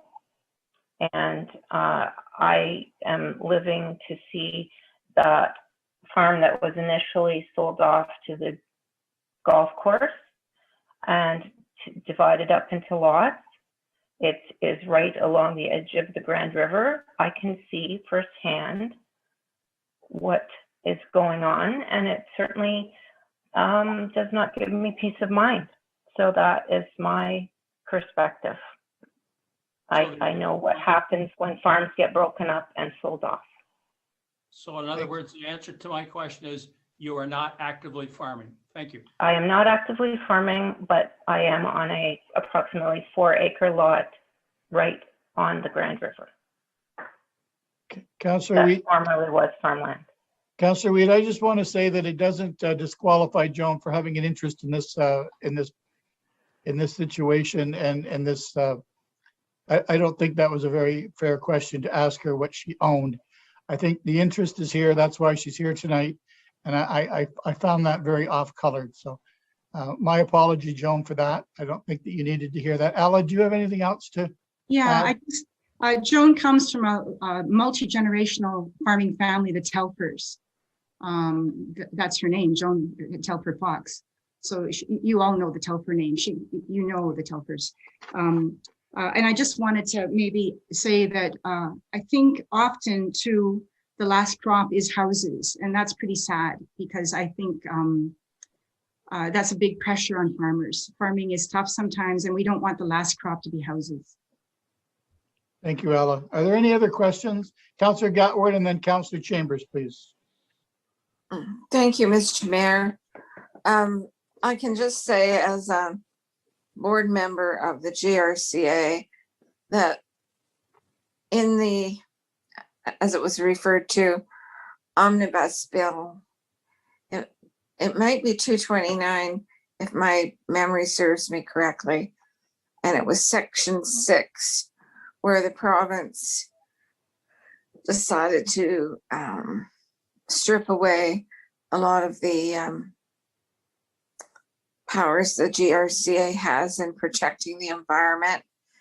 Our groundwater in Brant County, as was pointed out earlier, is so important to all the farms, to all the people that live in our rural villages that have a well, and they rely on that for their clean drinking water.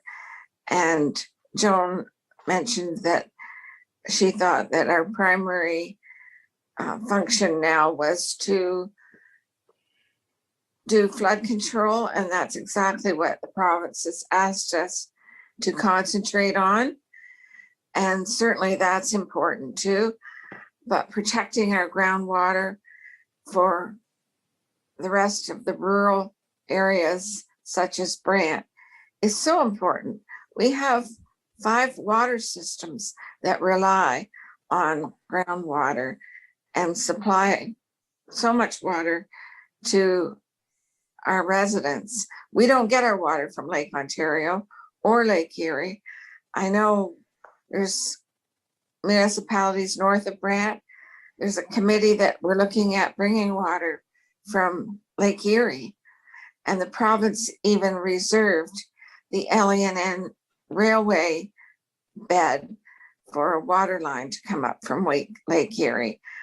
But if we can avoid that, why wouldn't we get our nice fresh water from our aquifer and protect areas like the provincially significant swamp, which is right along Highway 24 in former township of Oakland. So I appreciate hearing both sides of the story tonight, but I do think that we need to protect our water resources for our residents. Thank you. Thank you, Councillor Gatward. Councillor Chambers, and I think that's going to be the end of this. Yeah, thank you, Mr. Mayor. I'm not going to make a speech or become part of the delegation. I just have a question to the delegation, if I might, to either Ella or Joan. In terms of what I think is well, I'll call it a conundrum. I'm wondering if you'll comment on this. When the CA, as a result, in context with the green belt, the CAs conservation authorities are losing their local responsibilities, that's looked at as not good. And you've commented on that. On the other hand, as a result of the Greenbelt, the municipalities are losing their local responsibilities, and that is deemed to be good. So why is the conservation authorities losing their local responsibilities not good as a result of the Greenbelt, and the municipalities losing their responsibilities locally in terms of official plans, et cetera, is good? That's a complete contradiction. And I'm wondering if you would comment on that in terms of the Greenbelt. Are you looking for Ella to comment? Ella? Yeah, I think I might even ask Michelle. I can answer, but I think Michelle could speak to it more so. Because she worked for Waterloo Region, and because we are just a single tier, she was explaining how you can have measures to protect farmland. It was almost easier at the regional level, and they raised the bar. We have rural residential, whereas many municipalities don't. And if you drive along Jerseyville Road, McVeigh, you'll see where the farmland's going. And I stand corrected, okay? I would need Michelle to tell me. That's where I would ask her to jump in on this. But just speaking with her, they don't have that in Waterloo. So when I watch farmland being chopped up, we need more protection at the local level than we do have in Brant County. And the Greenbelt would give us that. Thank you, Ella. Councilor Chambers, you're good with that response? If there's no other questions, how do you want to handle this delegation? Councilor Bell? Yeah, moved by myself and seconded by Councillor McAlpine that the delegation from Sustainable Brant be referred for consideration as part of item 10.1, the provincial legislative changes on growing the green belt. Thank you, Councilor Bell. All those in favor? Opposed? Carried. Thank you, Ella. Thank you, Joan, for coming out tonight. Thank you. And speaking to us. Thank you very much. 5.6, Mary Lou Neckville.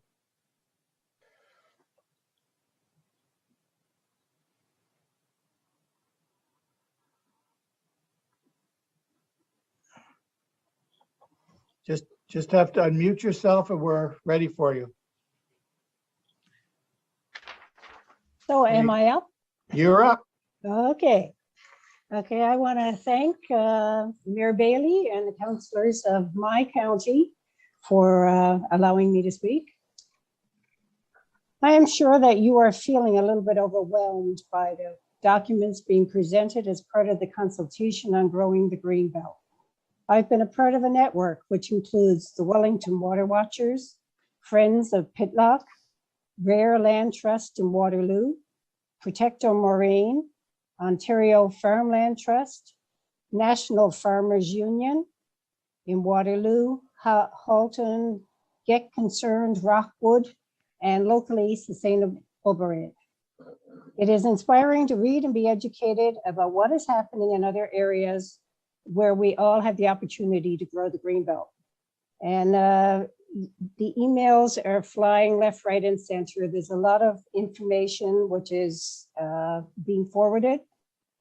So the key information is located in the Environmental Registry of Ontario regarding the proposal, seeking feedback on ways to grow the size of the green belt.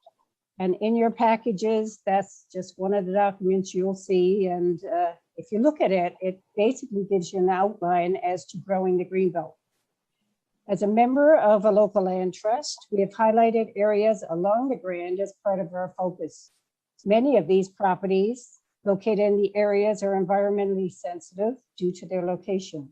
The Paris Gulf moraines and knowledge of the importance of these areas is crucial not only for source water protection areas, but areas outside of those designated where woodlands, wetlands, floodplains, and land formations play a very important role.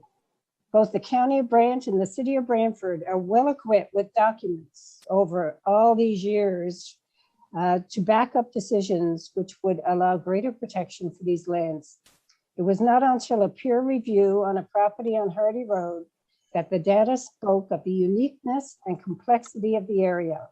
The Tufa Mounds Earth Science ANSI exists on this property, which is located within the city of Brantford, but it includes much of the lands upstream headed towards Paris, where the many gypsum mines are located. Wildlife corridors, woodland protection, and keeping the important green buffers along the banks of the river and its tributaries are most important for both water quality and quantity. The water in the Grand is shallow in many places, and allowing housing developments to be built will take away the groundwater recharge, allowing warmer storm and runoff water to enter the river. The Grand River Fisheries Management, done a few years back, highlighted this, and the designation Exceptional Waters came out of their work. Trout Unlimited volunteers helped to build up the stream habitat for fish and birds.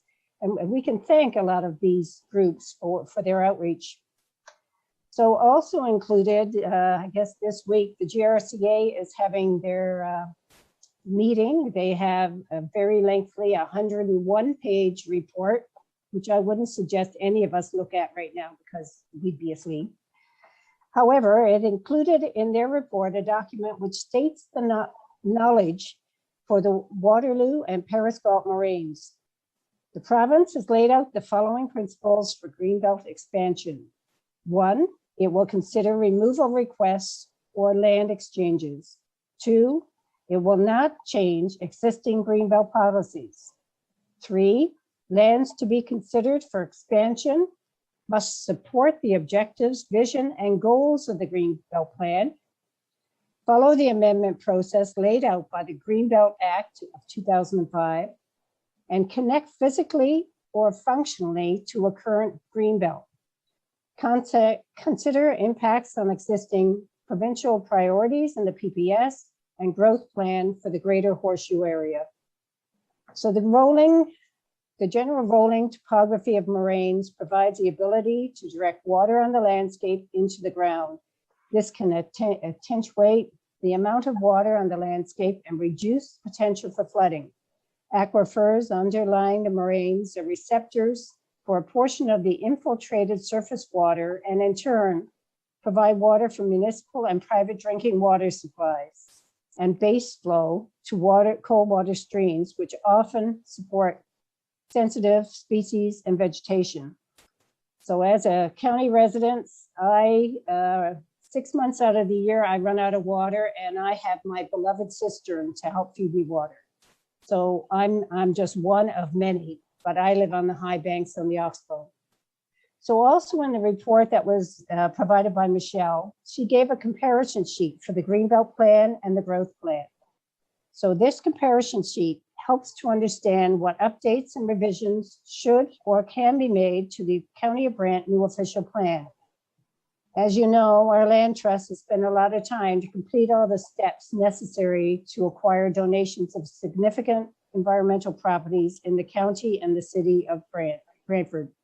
I note on page 9 of the comparison sheet, the Greenbelt Plan permits severances for natural heritage protection, such as a public body or nonprofit organizations such as a land trust. Now, earlier on, it was Mayor Bailey and Councillor Laferriere who attended a meeting with our MPP. And there were some questions that were asked of him.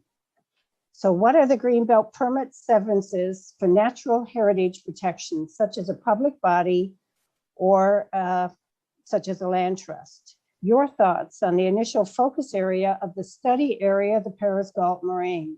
And once again, Ella's pointed out the different maps to show the areas that are covered. So the Greenbelt area has to be a continuous broad band of permanently protected land.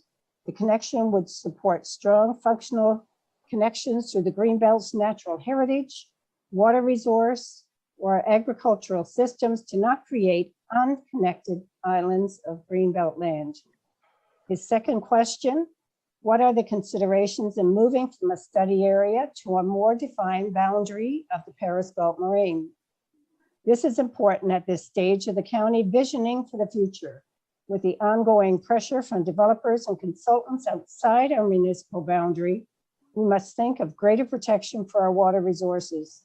After all, a municipality without adequate water supplies is doomed for trouble and complaints. I only have a little bit left, so I don't want to bore you. Question 3, what are your thoughts on the initial focus area for adding, expanding, and further protection of the urban river valleys? It is not only the Grand River in its entirety that needs attention. It is those intermittent streams and their geological features that need to be included. Flood mitigation can be done more efficiently when wetlands and buffers to these streams are kept. Wetland compensation clauses proposed by developers will not necessarily work in moraine areas.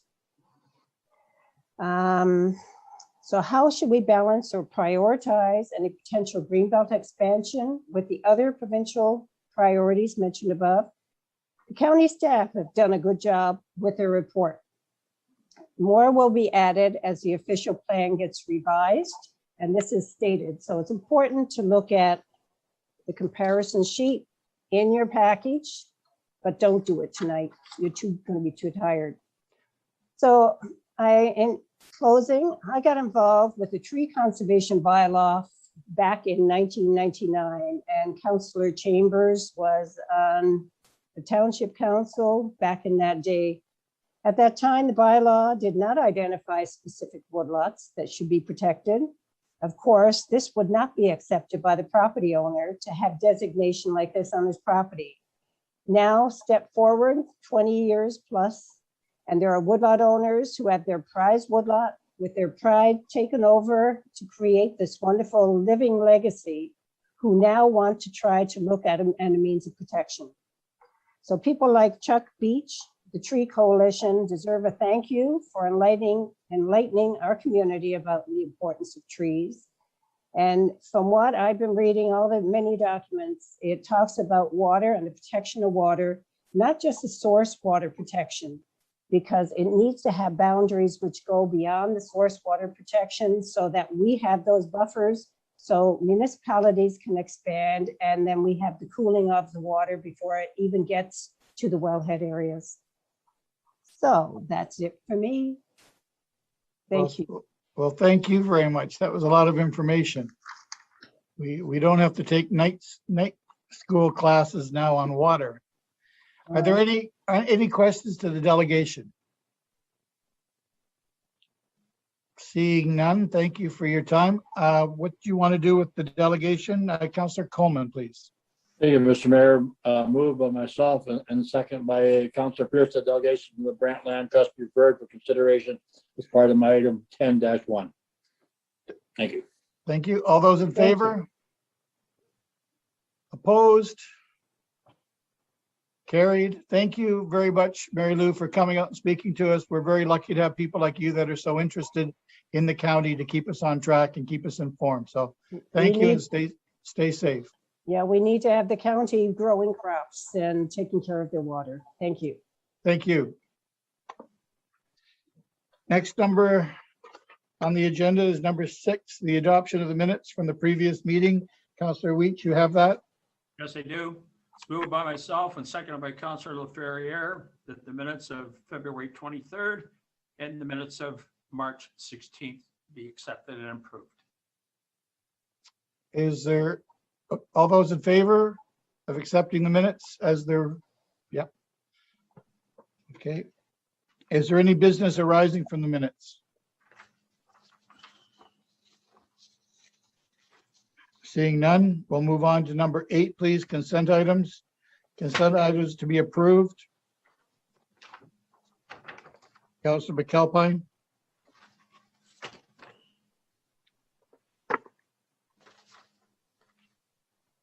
Okay. So moved by myself and second by Councillor Coleman that the staff report RPT-21-83 Community Improvement Plan application for 77 Grand River Street North, Paris be approved for facade and signage improvements. Is there any conversation or concerns? Councillor Miller, you're first, please. Where are we going to be able to separate some, Mr. Mayor? Do you want to separate some? Yeah. I will wait till we get to 8.2 and we'll separate them. This is 8.11. Okay, fair enough. It I'll stands alone. Yeah. Can't separate that one. You can't separate something that stands alone. Not without blood, Councillor Miller. Any other comments? All those in favor? Opposed and carried. Thank you. 8.2. What are we going to separate, Councillor Miller? Well, I would like 8.2.9. 8.2.2.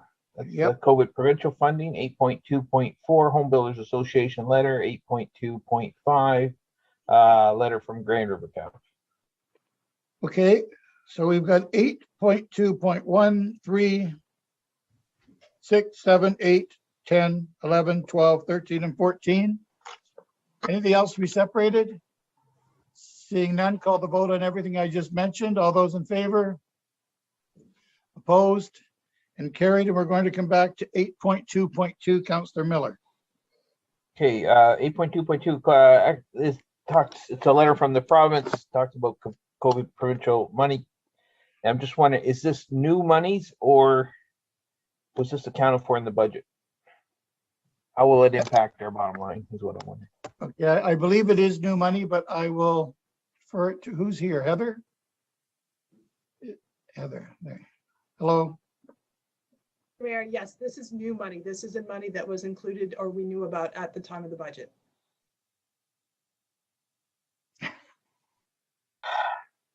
Sometimes it's not good when the treasurer does such a good job. So, okay, thank you, Heather.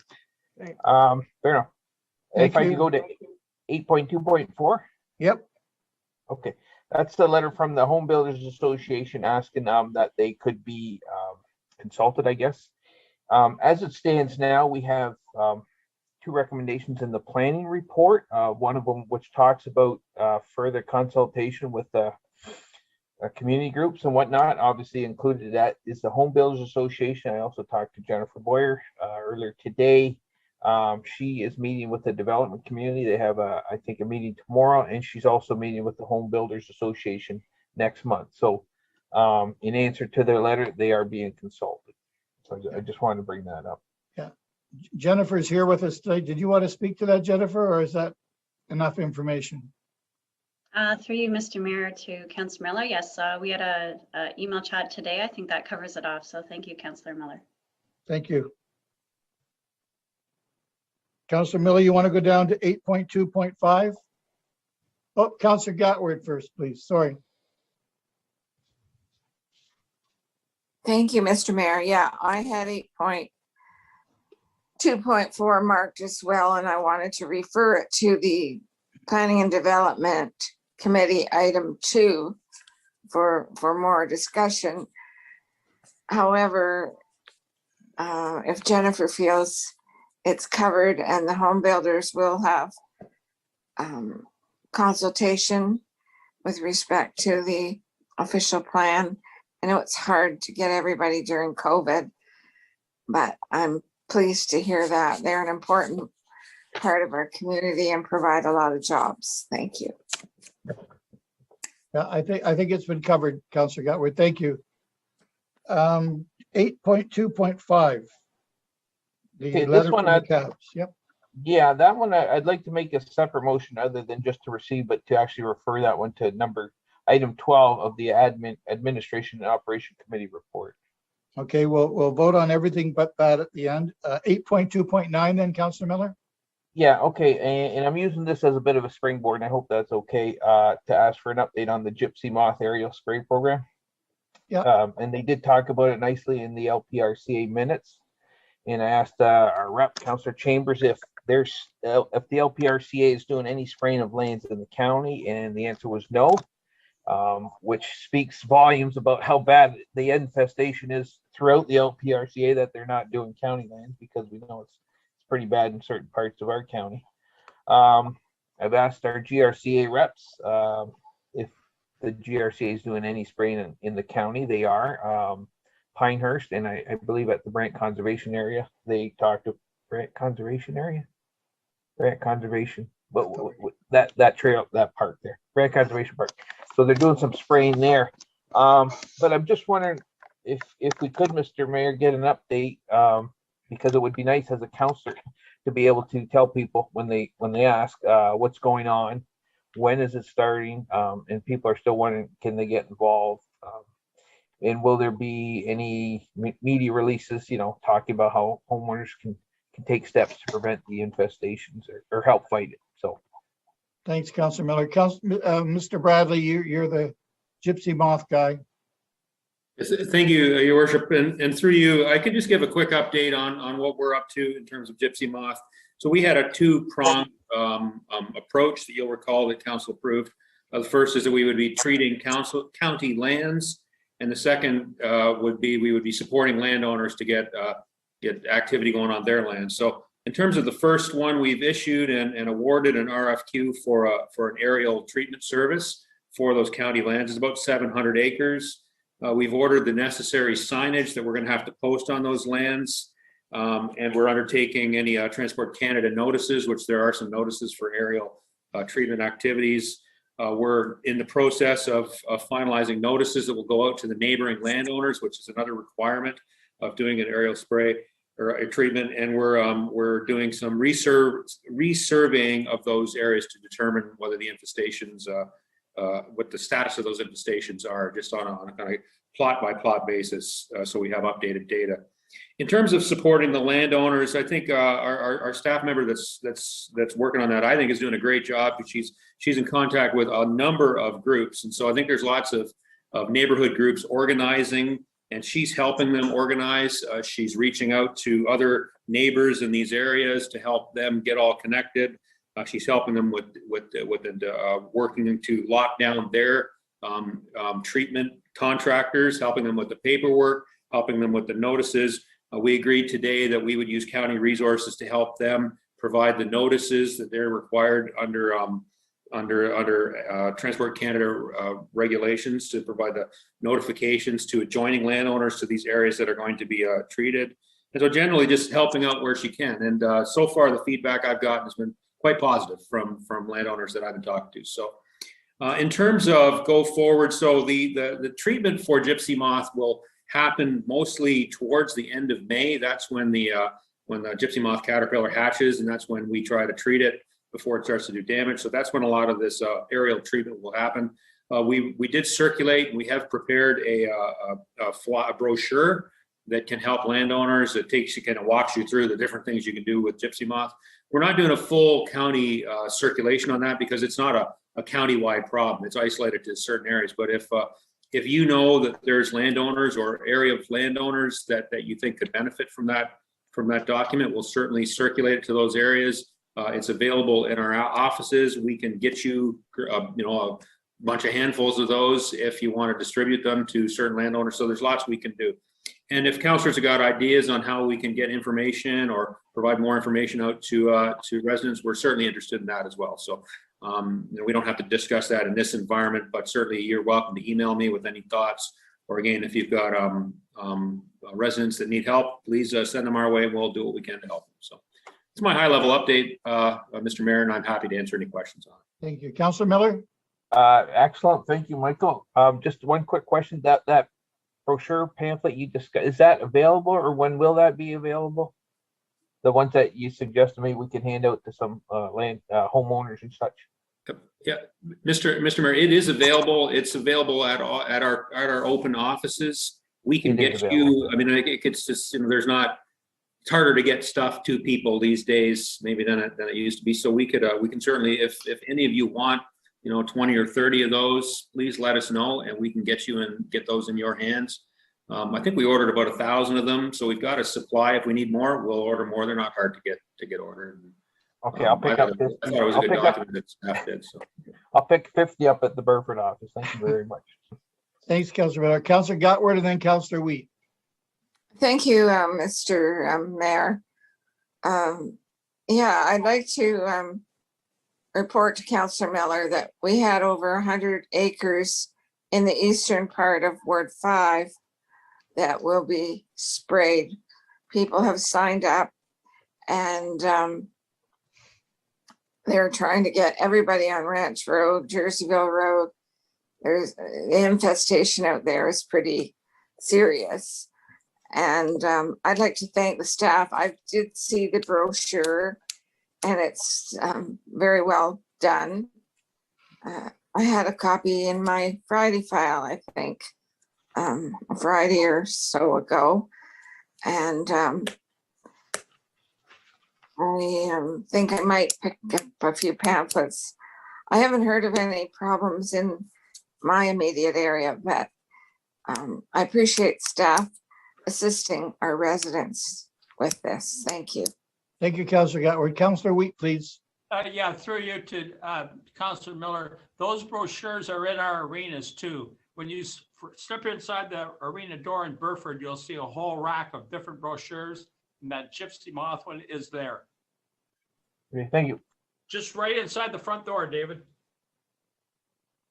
Perfect. Can I get 8.2.2, 8.2.4, 8.2.9? Can I get those passed to receive, please? All those in favor? Opposed? Okay, and we're gonna leave the 8.2.5 for you now, Councillor Miller.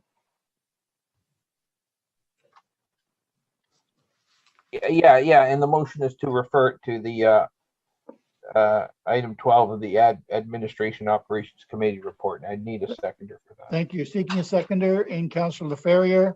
Any other discussion? All those in favor to move it? Opposed? Carried. Thank you. Moving on to number 9, committee reports.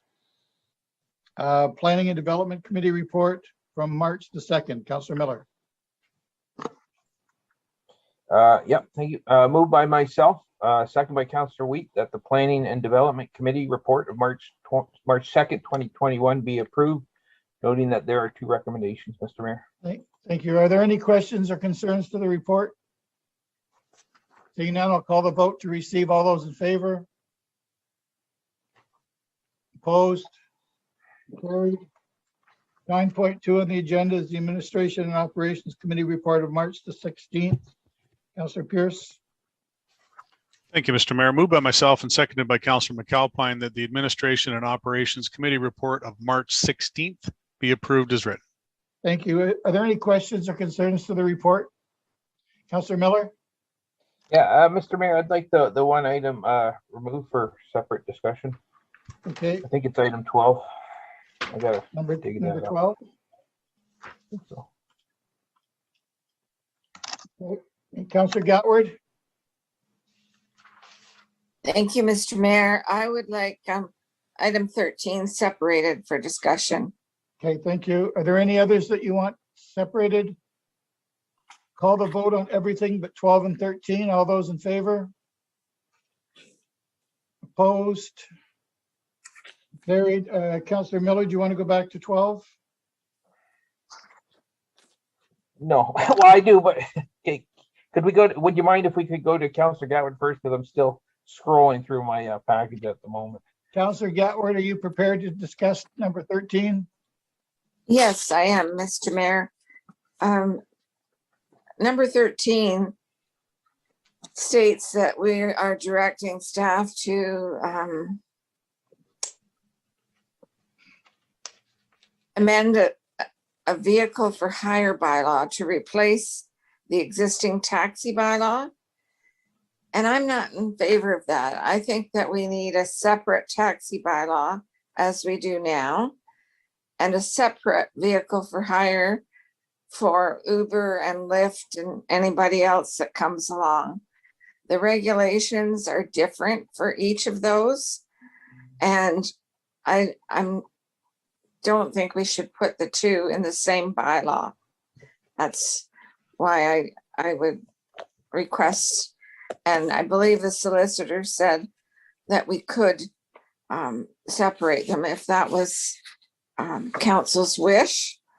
And I think it would be a lot cleaner and easier for the public, easier for us if we have to do amendments in the future. So Is there any support to Councillor Gatward's suggestion here? Seeking a seconder, Councillor Miller? You got a seconder, Councillor Gatward?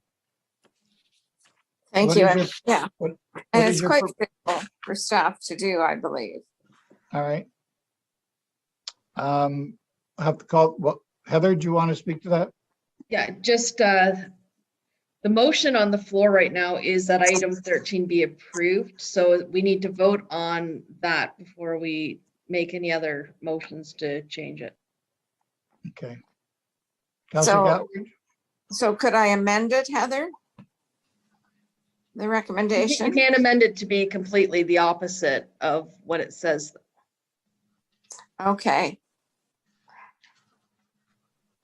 So we're gonna have to vote on it before you can do anything differently, Councillor Gatward. Because, Mr. Mayor, I believe that we wanted the taxi bylaw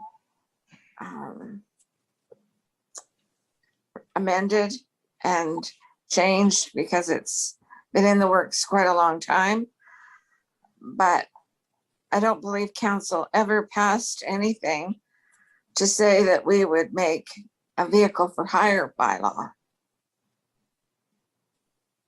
That came forward. That came forward at the suggestion of staff.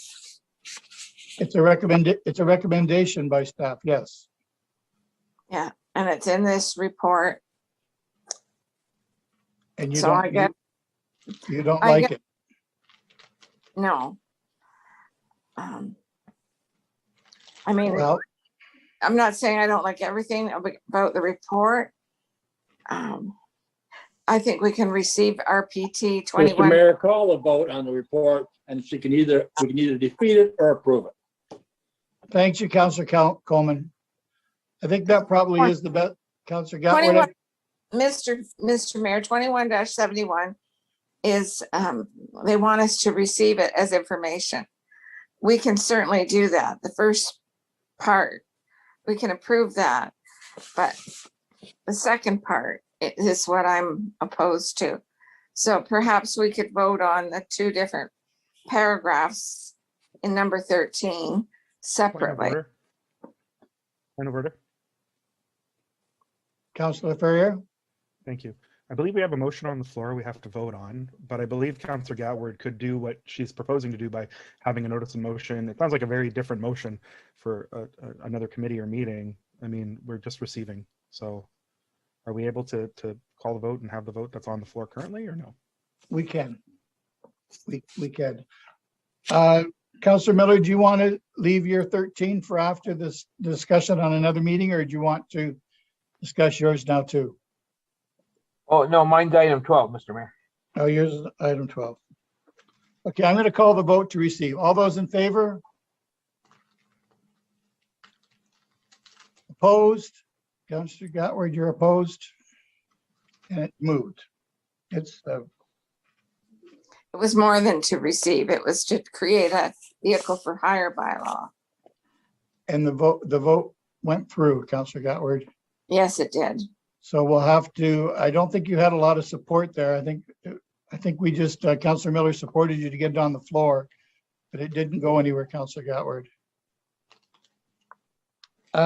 Councillor Miller, you wanted to talk about?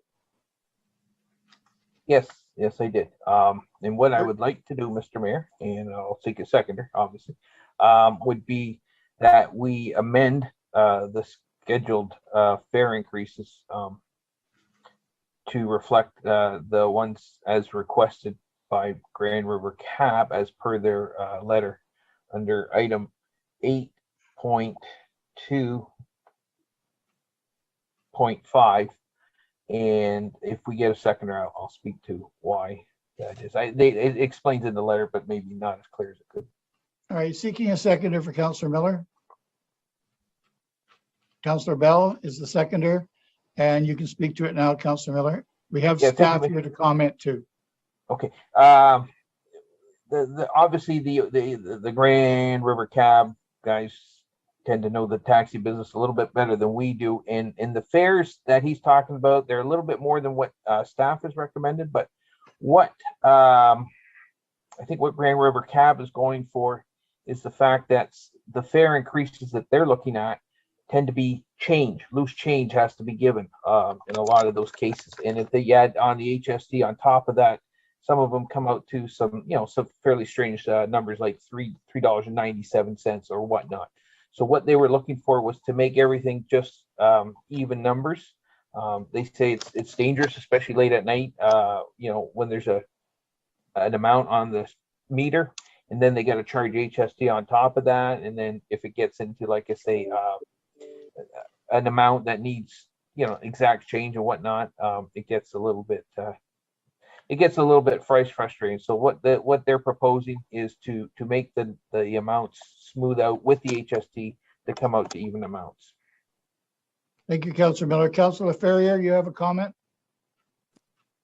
Yes, I do. I have a comment, but more a question to staff. I'm supportive of Councillor Miller's proposal here, but to staff, through you, Mr. Mayor, if we do this, it isn't going against the similar request to the other cab company. That's all I want to make sure. That I know both cab companies made some requests. Some had more detail, some had less detail, but I don't want to favor one cab company over another. I just want to make sure that this proposal doesn't abut and negatively affect the other cab company as well, because we have both to think about. Thank you. Who can speak to that, staff? Okay, Greg? You're muted, you're Greg. on mute. You're on mute.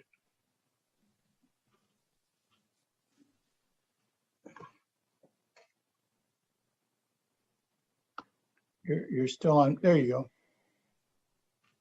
Greg? I think his microphone settings are probably off with the Yeah. headset. All right. He's now doing somersaults. Greg, are you? Can you hear me now? Yes. I apologize. Through you, Your Worship, to Councillor Leferrier. I think the initial increase that the other cab company was seeking was in the $2.80 range, and I can't foresee them opposing that at this point. I mean, they were asking for a higher increase, and I think we settled at $2.65, which we thought was fair. Yeah, thank you. That's my only question. Are there any other questions? Councillor Miller, you have a seconder. We can call the vote. All those in favor, Councillor Miller's proposal? Opposed? Carried. So that means that, Heather, can we do that? Yep, we just need to now vote on the motion as amended. All right. Using Councillor Miller and Councillor Bell as it stands? Yep, that's fine. All those in favor as amended? Opposed? Carried. Thank you. 9.3 Paramedic Services Committee Report of March the 17th. Councillor Ferrier. Thank you, Mr. Mayor. Moved by myself and seconded by Councillor Pierce that the Paramedic Services Committee report of March 17th, 2021 be approved. Are there any questions to the report or to Councillor Leferrier?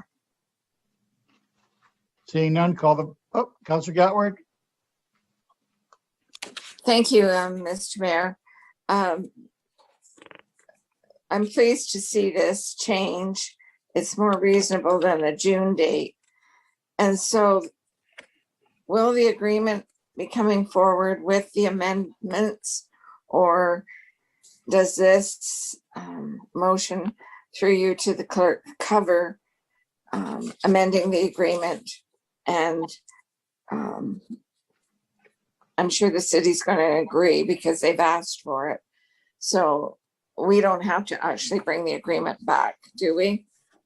No, Cindy's here. Hello, Cindy.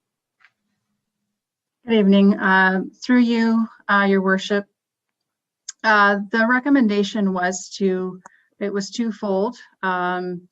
So it's to address interim approach for the 2022 budget, noting that amendments to the actual agreement will probably take a bit of time between the two legal departments, between the city and the county. So The agreement itself will come back to both councils when that is finalized.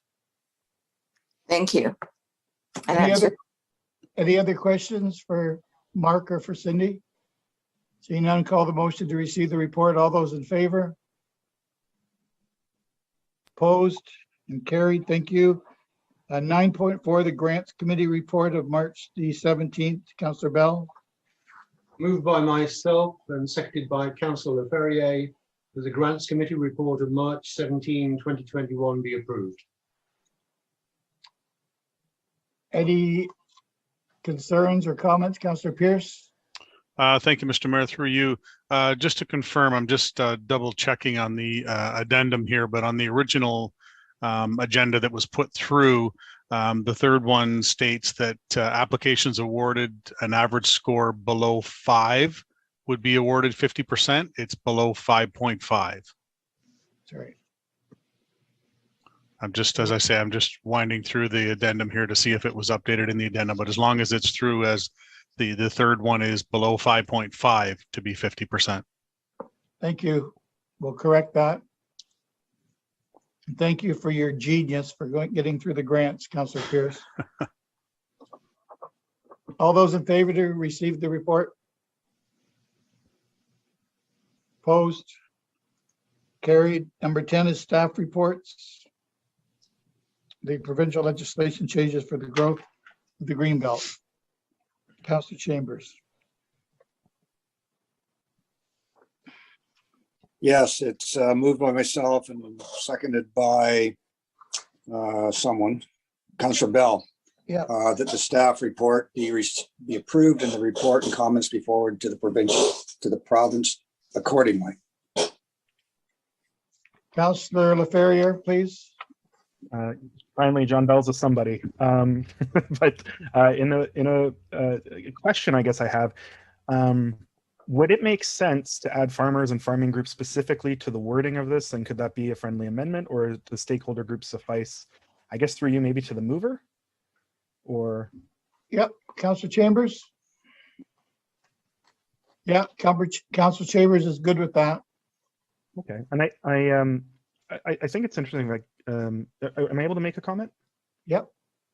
One of the pieces about the first half of this about wanting an expanded consultation, I think it's really important. Something I brought up to Will, and I brought up, and it's not about his government, but it's about all governments. I think when governments want municipal input, allowing at least 3, if not 4 cycles of council to go through would be probably beneficial to that, because that allows, with the timing, every council has a different timing, and sometimes you can literally only have 1 meeting to discuss something, and that's not enough for a report, a good discussion. You end up cramming it all into one.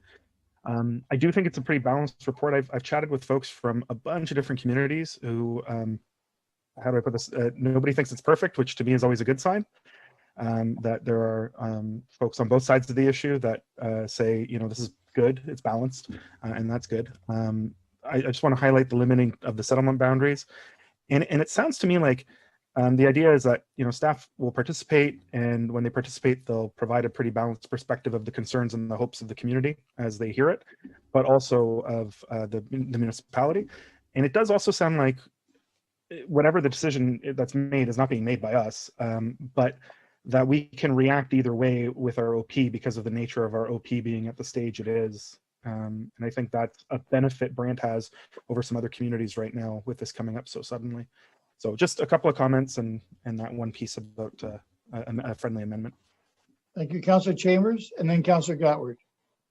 Yeah, thank you, Mr. Mayor. I just wanted to make a comment. I think the report is actually an excellent report in many ways, but in particular, it shows the relationship and the confusion maybe that is generated by having overlapping policies such as official plans, conservation authority regulations, the growth plan for the Greater Golden Horseshoe, and the Greenbelt policies.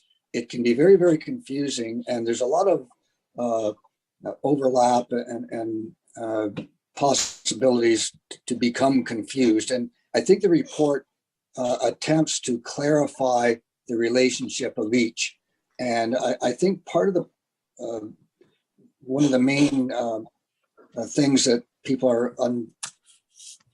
are not happy about the greenbelt policies is it overlaps. It's just another policy framework that goes into the mix that creates confusion and overlap. I wish the province would disentangle the policies with regard to growth and land protection, et cetera. And I think this report really exemplifies how confusing and how overlapping some of these policies can be, and how it leaves the residents to deal with this in a confused and perhaps unhappy manner. So it's a good report and it's well done. Thank you. Michelle, do you want to speak to the report at all? I know that it was a good report. Good evening, everyone. I think certainly one of the concerns of staff, being a municipal planner for a number of years, is the confusing and the conflicting layers of policies. We've got the provincial policy statement, we've got the growth plan, we've got our own official plan, and then we'd be adding the Greenbelt plan. And when you compare the two policies, I mean, they're fairly similar. At first I looked at this, is it protecting the environment? But the natural heritage policies, the water resource policies, they're really quite similar. In fact, the growth plan changed in 2017, and it was based on wording from the Greenbelt plan. The major implications I do see are the expansions of settlement areas into the Greenbelt plan areas. And today I was actually kind of digging up, going back to some 2017 reports on consultation. And I think basically where the province is coming from is they're trying to protect the recharge areas from urbanization. So from having roads, from having development, as you're not having water go through to the aquifer, you're having intense surface water runoff, so you're not protecting the aquifer for drinking water. And stormwater management pollution is also a major impact. So if you look at it, it's trying to protect the groundwater recharge area, but certainly one of the concerns that I have, why are we just protecting the Periscope moraine? We saw tonight that there's different maps of the moraine. I have a different map than others have. So kind of what's the science behind this, and why aren't we protecting all groundwater recharge areas? So I think there's certainly more information needed on how the boundaries are selected. I think just a consistent policy framework throughout the county. So hopefully that's a good introduction. If there's any questions, I'm happy to answer them. No, that's great, Michelle. I think all the answers are in your report. It's as you could see by tonight, there's a lot of people that think differently about the same issue. So Councillor Gatward, one more question, then we're going to call the vote. Thank you. This is my first question, Mr. Mayor. Yeah, I agree. I wrote a comment on my report. Beside number 2, Michelle, I thought that was a great idea that you suggest the province create one cohesive document for all those plans that we've been talking about.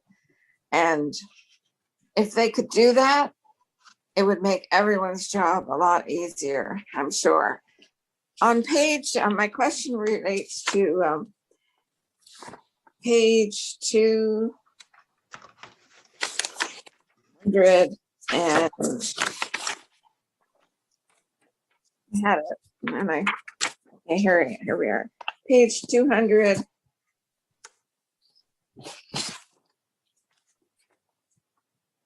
And 57 in the package. It shows the natural heritage system and the growth plan and growing the Greenbelt study area. It also shows our settlement areas throughout the whole county. And I was quite interested to see, can you confirm to me, please, that just off of Rest Acres Road, Highway 24, where we see Robinson Road, can you confirm on that map that the settlement boundary is shown right over to Robinson Road.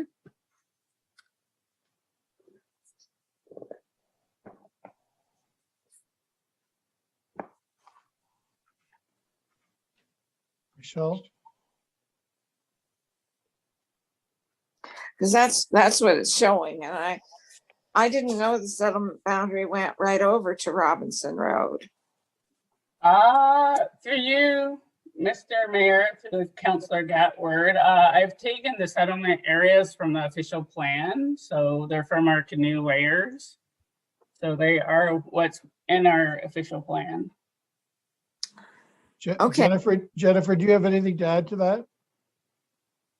Yes, through you, Mr. Mayor, to Councillor Gatward. I believe what Councillor Gatward's looking at Robinson Road on the east side of Rust Acres, that's the Oak Hill Airport Village settlement area boundary. So Oak Hill Airport does have actually a settlement area boundary. I believe that gray area Councillor Gatward is referring to is Oak Hill Airport. Right. And it does head right over to Robinson Road on this map. Well, if there's an error in the map, or we can confirm with this after the meeting for you though, Councillor Gatward, so. Yeah, I wasn't aware that Robinson Road area by the airport was actually in the settlement boundary, but it shows it is. So thank you for checking and letting me know. I appreciate that. With no other question, I'm going to call the vote to receive the report. Thank you, Michelle. All those in favor? Opposed? Carried. Thank you. Council and committee update. Moved by myself, second by Councillor Coleman, that staff report RPT-21-84 be approved. Any questions or concerns? Seeing none, call the vote. All those in favor to receive the report? Thank you. Anybody opposed? No. 10.3, community grants evaluation. Oh, the Paris Soccer Club. Councillor House? Yes, Mr. Mayor, moved by myself and seconded by Councillor Bell. Whereas the grants committee met to allocate community grants and approved an allocation methodology based on average scores for 2021. And whereas the Paris Soccer Club application was received after the grants closing deadline and was not scored before the grants committee meeting, and whereas the Paris Soccer Club application has now been scored, that council approve a grant for the Paris Soccer Club in the amount of $11,250. Are there any comments or concerns about granting that grant? Seeing none, call the vote. Oh, Councillor Gatward. Thank you, Mr. Mayor. In the past, I believe it was Councillor Pierce that was opposed to people submitting their grant applications late. Does anyone know why this was over a month late being submitted to the county? Did they not know about the process, or what happened? Does anyone know why it was late? We knew it was coming, but I don't know why it was late. Does Heather know? Let's ask her. Heather, do you know? Oh, here's Robin. There's Robin. Through you, Mr. Mayor, I believe that the Paris Soccer Club was looking at trying to secure, or options about trying to secure a loan through the county. And when they found out that that wasn't really an option, they decided to go the grants route. Why it was as late as it was, I don't have the specific details on that. I believe one of the main applicants was out of the country for a while. I could be wrong on that, but that's my understanding of why it was late. Okay, thank you very much for that explanation. Thank you. Any other questions? Call the vote. All those in favor? Opposed? Carried. Communications 11.1.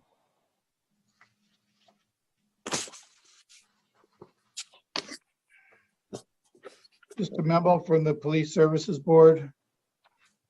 Is anyone going to speak to that? Councillor Pierce? Yeah, thank you, Mr. Mayor. Through you, just for council's awareness, at the last Police Board Services meeting, we had a little demonstration by this bus patrol. And what I've asked them to do is to get a little bit more information specific to costs and that sort of thing, and bring it to council to show us their presentation. It's quite a fascinating tool. And I believe, just my own opinion here, but the opinion of the Police Services Board as well, that this will be a great asset to the buses in our community. And as we know that there's quite a number of buses and quite several different bus companies within the county that transport our kids and family to and from school. So again, we decided as a Police Services Board that we were definitely in favor of it, and that's why this letter has come to council. So again, I've been in talks with them offline to get some more information together, because I wanted to have all the ducks in a row, so to speak, when they came to council to do their presentation. So just an FYI, they will be setting up a date to come and show us this, and I will ensure that their presentation gets out to us before they come and show it to us. Thank you, Councillor Pierce. Any questions for Councillor Pierce? It's a very clever apparatus that goes on the side of the bus. I think you'll be happy to see their presentation. It's very interesting. Moving on to 11.2, Councillor Howes, please. Thank you, Mr. Mayor. Moved by myself, seconded by Councillor Miller, that the County of Brant participate in the National Wildlife Federation's Mayor's Monarch Pledge to help save the monarch butterfly, committing to create habitat for the monarch butterfly and pollinators, and to educate residents about how they can make a difference at home and in their community. Councillor Leferrier, please. Thank you. Yes, I wanted to speak to this, fully supportive of it, and I think it's wonderful it's happening. I've had residents from the local community get in touch with me about boulevard pollinator options. And we currently have a bylaw. I've been chatting with Greg at bylaw about this. We currently have a bylaw that says that we can't really plant anything on a boulevard. But Mississauga has a Blooming Boulevards program where essentially somebody applies to bylaw for an exemption with some standards for height and type and what natural things can go in there that may really piggyback onto this quite nicely. I am wondering who, if this goes through, who I should send this information to. There's a number of studies and some sample bylaw amendments, but what staff member would it make the most sense to forward this to? And this just all came up today. That's why I'm asking here and not in an email. Heather? Oh, Michael's there. Okay. Michael? Thank you, Mr. Mayor. Through you, you can forward it to me, and then I can move it to the senior management team, and we'll find out an appropriate group to look after it. So, thank you, Michael, and thanks, Greg, for answering all my questions this last 2 days on it. Councillor Gatward? Thank you. Yeah, I think this is a good thing to do. We've all noticed the decline in monarchs, and I had a beautiful butterfly bush in my backyard that attracted all kinds of butterflies, and it died. So I must get another one, because they really did like that bush. I think that the boulevards, I'd rather see people plant in their backyards. The reason I say that, the boulevards get a lot of snow and salt. And will that salt kill those plants that people lovingly plant to help butterflies? I guess that's just a question that I'll leave hanging, because if they've got a backyard, it's probably, in my opinion, a better place to plant attractive plants to our butterflies. Thank you, Mr. Mayor. Thank you, Councillor Gatward. Only time will tell. We'll call the vote. Oh, wait a minute, Councillor Wheat. Yeah, through you to the rest of council, if you want to help the butterfly, monarch butterfly, my wife started this a few years ago. She went out with a friend of hers and got 4 milkweeds out in the country, planted them in the front garden, and now I'll bet you we have 50 milkweeds, and that's where they lay their eggs, is in the milkweed plant. Yeah, nice. You can come down in the summertime and check out my milkweed forest. It's in the front of the house, not in the, doesn't have to be in the backyard. They like the front part of the house too. Thank you, Councillor Weed. Councillor Miller, and then Councillor House. Very quickly, I did the same thing as Councillor Weed's Lois there, so I think it's a great idea. Just a hanging question for Councillor Ferrier, because he brought it up, the boulevard ideas. My only concern with that is boulevards tend to attract cars, which tend to hit butterflies. So I don't know, it maybe that's not such a good idea, but again, I'll leave that up to staff to dig up that. Thank you. Thank you. I Councillor can House. send the information to everybody who's had a question on it. There are a lot of good reports on it. Thank you. Councillor House, did you have something to say? No, sir. I was ready to vote. All right, let's vote. All those in favor to support the butterfly?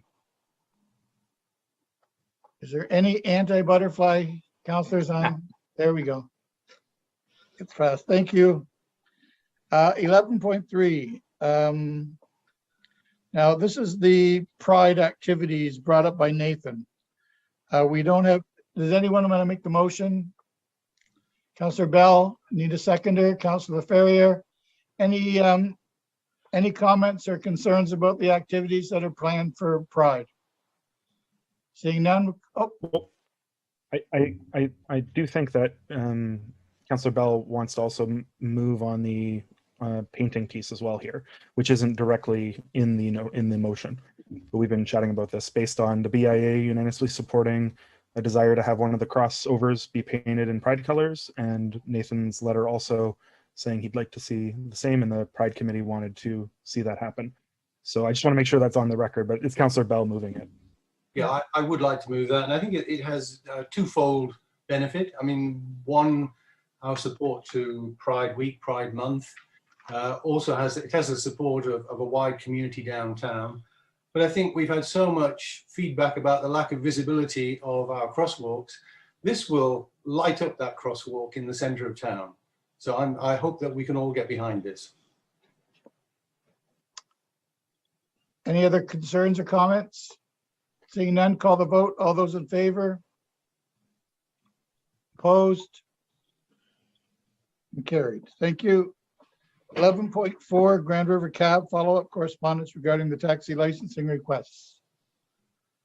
No one has that. Maybe Councillor Miller, you would like that. No?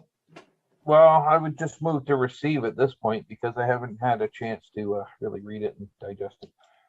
Okay, so I'm seeking a seconder just to receive it. Councillor Coleman, thank you. Receiving 11.4, all those in favor? Thank you. Opposed? Didn't see any. Resolutions, 12.1, Councillor Ferrier. Thank you, Mr. Mayor. Moved by myself and seconded by Councillor Pierce that the resolution to create an environmental management reserve be approved as presented. Any comments or concerns about the resolution? Councillor Miller and then Councillor Chambers. Just one concern, and I thought I will say I like the way the resolution was crafted. I thought you did a nice job of capturing, I think, where we want to go as a county. At least I do. My only concern is with your and I got to go to my notes here. Is your last item under the now therefore be resolved, and that's the annual savings. And currently we're nearing the end of this 10-year contract we signed with Mterra. And when we signed the previous 10-year contract, we talked about this, we had sticker shock, okay, because it was such a huge increase. In this last one that we signed that's nearing the end, we've also had sticker shock.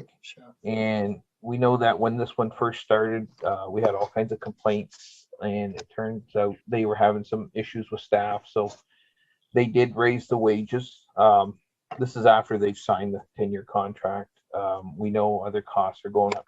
So my only concern is with the actual cost savings when we do go to a new contract. So I'll let the conversation go, Mr. Mayor, and when we're done that, maybe I can introduce an amendment, if that's okay with you. Thank you. Councillor Chambers, you're next. Thanks, Mr. Mayor. Just a few comments. First of all, I agree wholeheartedly with the recital clauses. When you look at it through the lens of environmental responsibility, it makes a lot of sense. That having been said, I am opposed to all of the operative clauses because when you look at it through the lens of municipal finance, it doesn't make a lot of sense to me. I've said many times in the past that municipal reserves are something that you have to do a little bit of thinking about.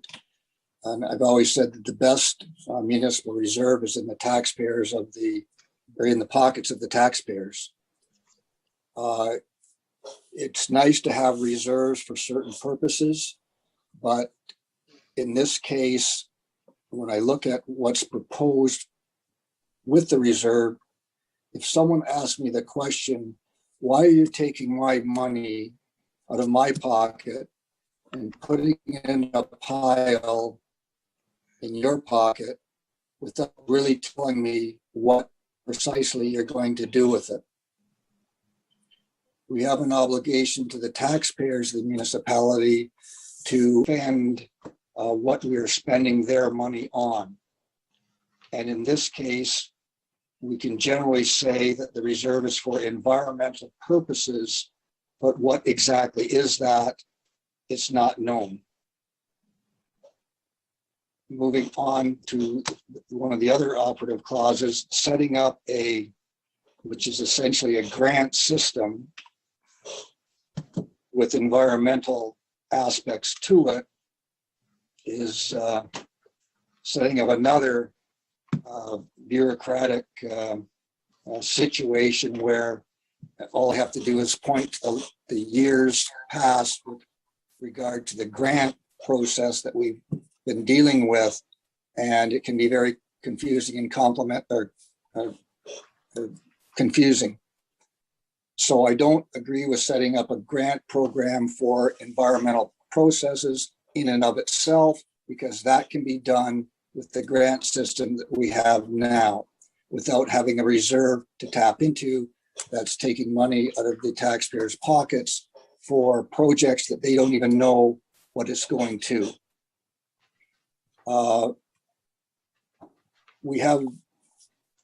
We're in fairly good position with the reserves in the county. We have reserves for many things, both restricted and unrestricted. But if we keep setting up dedicated reserves for everything that we want to accomplish, then what we have is a lot of money sitting in the county bank and the taxpayers with the money out of their pockets. So I think, and I agree wholeheartedly that we have to be looking in the future for environmental things that need to be done, but there are other ways to finance them through raising the mill rate or other ways to do that, where we explain precisely to the taxpayers what we're proposing to do. In this way, we're taking money, and if someone asks me why, I can't really explain it to them, and we have to be transparent and receptive to their needs as well. So please don't say that I'm against the environment. My environmental record is second to none as far as I'm concerned, and I think Mark understands that. So I don't want to be accused of being anti-environment, but I also don't want to be accused of not respecting the taxpayers' dollars in their pockets. That's the best place for their money to be, is in their pockets. And we have to be very, very careful about how we spend it and how we accumulate it for future purposes. So I think that explains it. We've had this discussion before. I'm not big on dedicated reserves. I'm big on contingency reserves and setting aside reserves where we know where we're going to spend it or where it's going to be needed, like landfill issues and that kind of thing, or as Councilor Miller suggested, with perhaps future contracts, that kind of thing. So I'm not going to support the resolution. I support the environment wholeheartedly, but I'm encouraging everyone to take a look at the municipal finance aspect of the resolution, which is absent, and not only the environmental aspects of it. And that's my piece, and we'll go from there. Thank you. Councillor Ferrier? Thanks so much. And I want to thank Councillor Miller and Councillor Chambers for the comments. I also want to thank every member of council, bar one, that got back to me when I emailed or called them about any questions they might have had about this to discuss it previous to tonight. So to answer Councillor Miller's question, there's a reason, that reason is specifically why I put may, savings we may incur as opposed to will incur, because we may not incur savings, and I'm fully aware of that based on MTerra and other contracts. So if that's the case, then no harm, no foul. There's no savings to that portfolio. If there's no savings to that portfolio, there's very little risk to us, because we are not saying we will spend $250,000 to $300,000. We're saying if there is a savings and staff approximate the savings will be such, then we will use that. So that's a very valid point, but something I think is actually dealt with in the resolution and the motion as written. To some of Councillor Chambers' opposition here, absolutely, I don't think he's against the environment, and I think it's okay to disagree on process and the rest of it. I would just say, in response to, though, my point of view is that we currently spend this money in environmental services. We spend it on a specific, yes, it's something specific, but there was a time when we didn't spend it on Blue Box. That said, the piece about it going back to the taxpayers, I did think about this quite a lot. The way budgets operate year to year is we tend to see an increase. Here, luckily, have been a moderate increase, but there's no world where X amount of years from now, this specific dollar amount is going back as a rebate to the taxpayer. And I'm very cognizant of that. So I see it as an opportunity to continue to spend a set amount of money in an environmental way that we currently do. And we do have, as Councillor Chambers said, lots of grant systems. We had this talk, and we have lots of reserve systems. We had a similar talk around the Affordable Housing Reserve, and the sky didn't fall when we did that. The reason I've kept it, and this is the piece I want to speak to the most, the reason I've kept it non-prescriptive in terms of what we will do as opposed to prescriptive, which I do see the point about how it could look in terms of transparency, but I think that's really important to put it in the motion, because we can't be prescriptive to what the future will bring. The environmental issues of today will not be the environmental issues of 3, 4, 6, 12, 14 years from now. But we know there will be environmental issues, and we know that we will have spending needs and requirements in the future, especially if we are serious about some of the pledges that we've taken around climate change and staving off some potential environmental catastrophe. So I look at it as, in the future, this opens us up to be able to leverage the dollars we save in a reserve to apply for grants. Say something like, and again, I don't want to be prescriptive, but options such as the dam and making sure that there's renewable energy in the Paris Dam. Well, that's something we could use this for the way it's written. Or we could use it for a green bin system in the future, the way it's written, if it makes sense. And we're not tying the hands of future councils to use it for something specific. We are saying that the councils of those days can choose. By the way, the councils of those days, if we approve it now, could unapprove it, could discontinue it, could say there's no need. But we do have grant systems, we do have reserve systems. Something like the environment, to me, is important. And the opportunity that's presented itself by having a potential savings in Blue Bin, I think is really, really valid. So we have the province saying in Ontario, $175 to $225 million will be saved by municipalities for this. There is a definite possibility that just gets absorbed into one year's budget and never ever gets used for the environment. And I'm trying to think of a way we can be a little more proactive while still being very responsible and not having to raise the mill rate in the future because of some environmental issue, that we have a little bit of leveraging that we can use. So I think valid concerns, but just my attempt to address them. So thank you for allowing me the time. Thank you. Councillor Wheat, please. Yes, thank you through you, Mr. Mayor, to Mark. We had a very good conversation over the telephone there a couple of weeks ago when you brought this forward. I'm really torn on this because I can see the point on the financial end of it, but the County of Brant has done a fair bit as far as the environment goes. I referred to low impact development. the fact that we're looking at electronic vehicles. I think we're doing our part. Now, when you bring up the dam, I don't know if I would want to dip into a reserve fund to build a power generating station at the Paris Dam. I'm in favor of that, but that got nixed by the province a couple years ago. And I think we'd have to look at different ways to fund that. And we would need provincial help rather than dipping into our reserves to build a power generating station at the dam. Although I've been in favor of it, but I wouldn't want to dip into a reserve out of a Blue Blocks program to generate electricity. So I'm really torn on this. Gonna toss a coin here. I'm gonna have a potato chip, then I'm gonna toss a coin. Councillor Gatward. And then Councillor Bell. Thank you, Mr. Mayor. Well, we looked at green bins a few years ago, and being a rural county, there are areas that would benefit from using green bins for organic matter. People that don't want to compost those things because they think it draws creatures and critters to their backyards.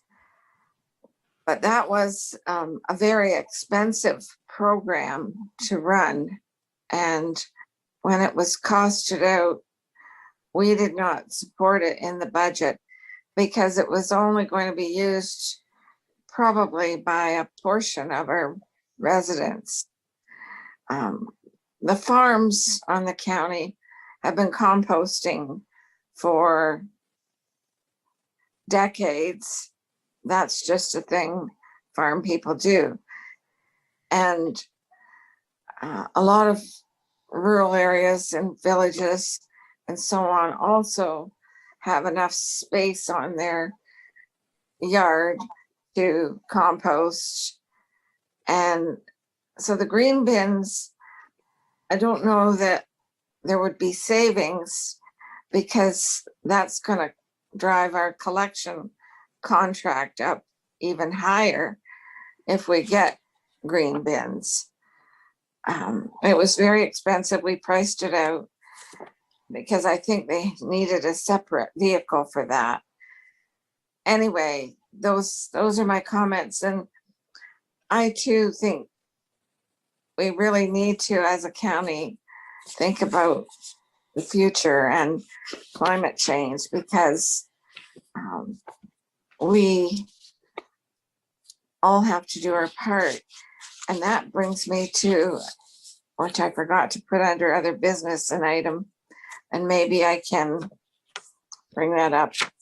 It's regarding the environment, but I just wanted to comment on that. And I know I agree that it's very well written, but I'm concerned about individuals or groups bringing pet projects to county, and everybody might not agree. I don't know. I'm torn on this one too. Thank you. Thank you. Councillor Bell, please. Yeah, thank you, Mr. Mayor. Through you, I will support this motion. I think if I reflect on some of the things that have happened in my time on council, it's not been a very long time, but in that time we have declared a climate change emergency in the county. We have set goals that we will be effectively, essentially sort of carbon neutral as far as our own use of energy as a county. We have an opportunity now.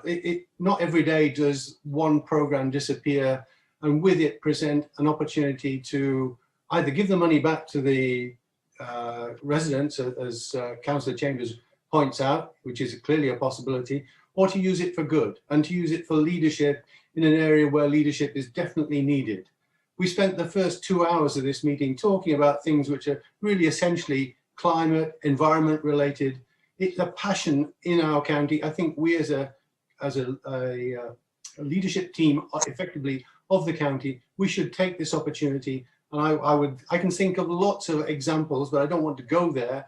But if we just compare it with the grants system, nobody's asked our community whether they want to put aside $350,000 to support local activities. I don't see a difference between the grant system and the reserve that Mark is proposing here. So I will be supporting it. Thank you, Councillor Bell. Are there any other comments and concern? Councillor Pierce? Thank you, Mr. Mayor. Through you. Yeah, I'm going to be supporting this as well, and I'd like to thank Mark for the effort that he's put into this. He reached out to every councillor. I know that there was a lot of good discussions on it. And in full transparency, the conversation that I had with Mark, it was kind of along what Councillor Chambers were saying. I wasn't fully in support of putting 100% of the money into a reserve fund because, as Councillor Chambers says, the best spot for taxpayers' money is in their pocket. But we'll see how the vote goes here. But I absolutely I'm all for what he's proposed here, and as far as the possibilities of what the funds could be used for, as it's worded there is nothing specific, because to his point, it could be green bins, it might not be green bins, and there's no way to tell what it will be used for. And I appreciate the fact that he left it open-ended like that for something that will come up. So again, I think this is a great idea, and as I said to Mark, this could expand farther than the county. I think this is something that a lot of other municipalities have spoken about, and it would be kind of interesting to once again have the county on the leading edge. Thanks. Councillor Ferrier. Just a quick point on that, and thank you everybody for the discussion. There are councillors from at least 8 municipalities that have reached out to me since announcing this, saying that they're really looking at what we're going to do tonight to see if they can potentially look at something similar. Places like Haldeman, Norfolk, Guelph, Brantford, London, Waterloo, Sarnia, even some other municipalities as well. That it's been a lighter conversation, but they've asked to see copies of this motion and are watching to see what we might do, because they might provide, like as Councillor Pierce said, a bigger opportunity for some environmental funding and movement in the future. So just thanks everybody for the conversation. Oh, and thank you to staff for helping with some of the research on some of this as well. Thank you. Nothing more to talk about. Councillor Chambers first, and then Councillor Miller.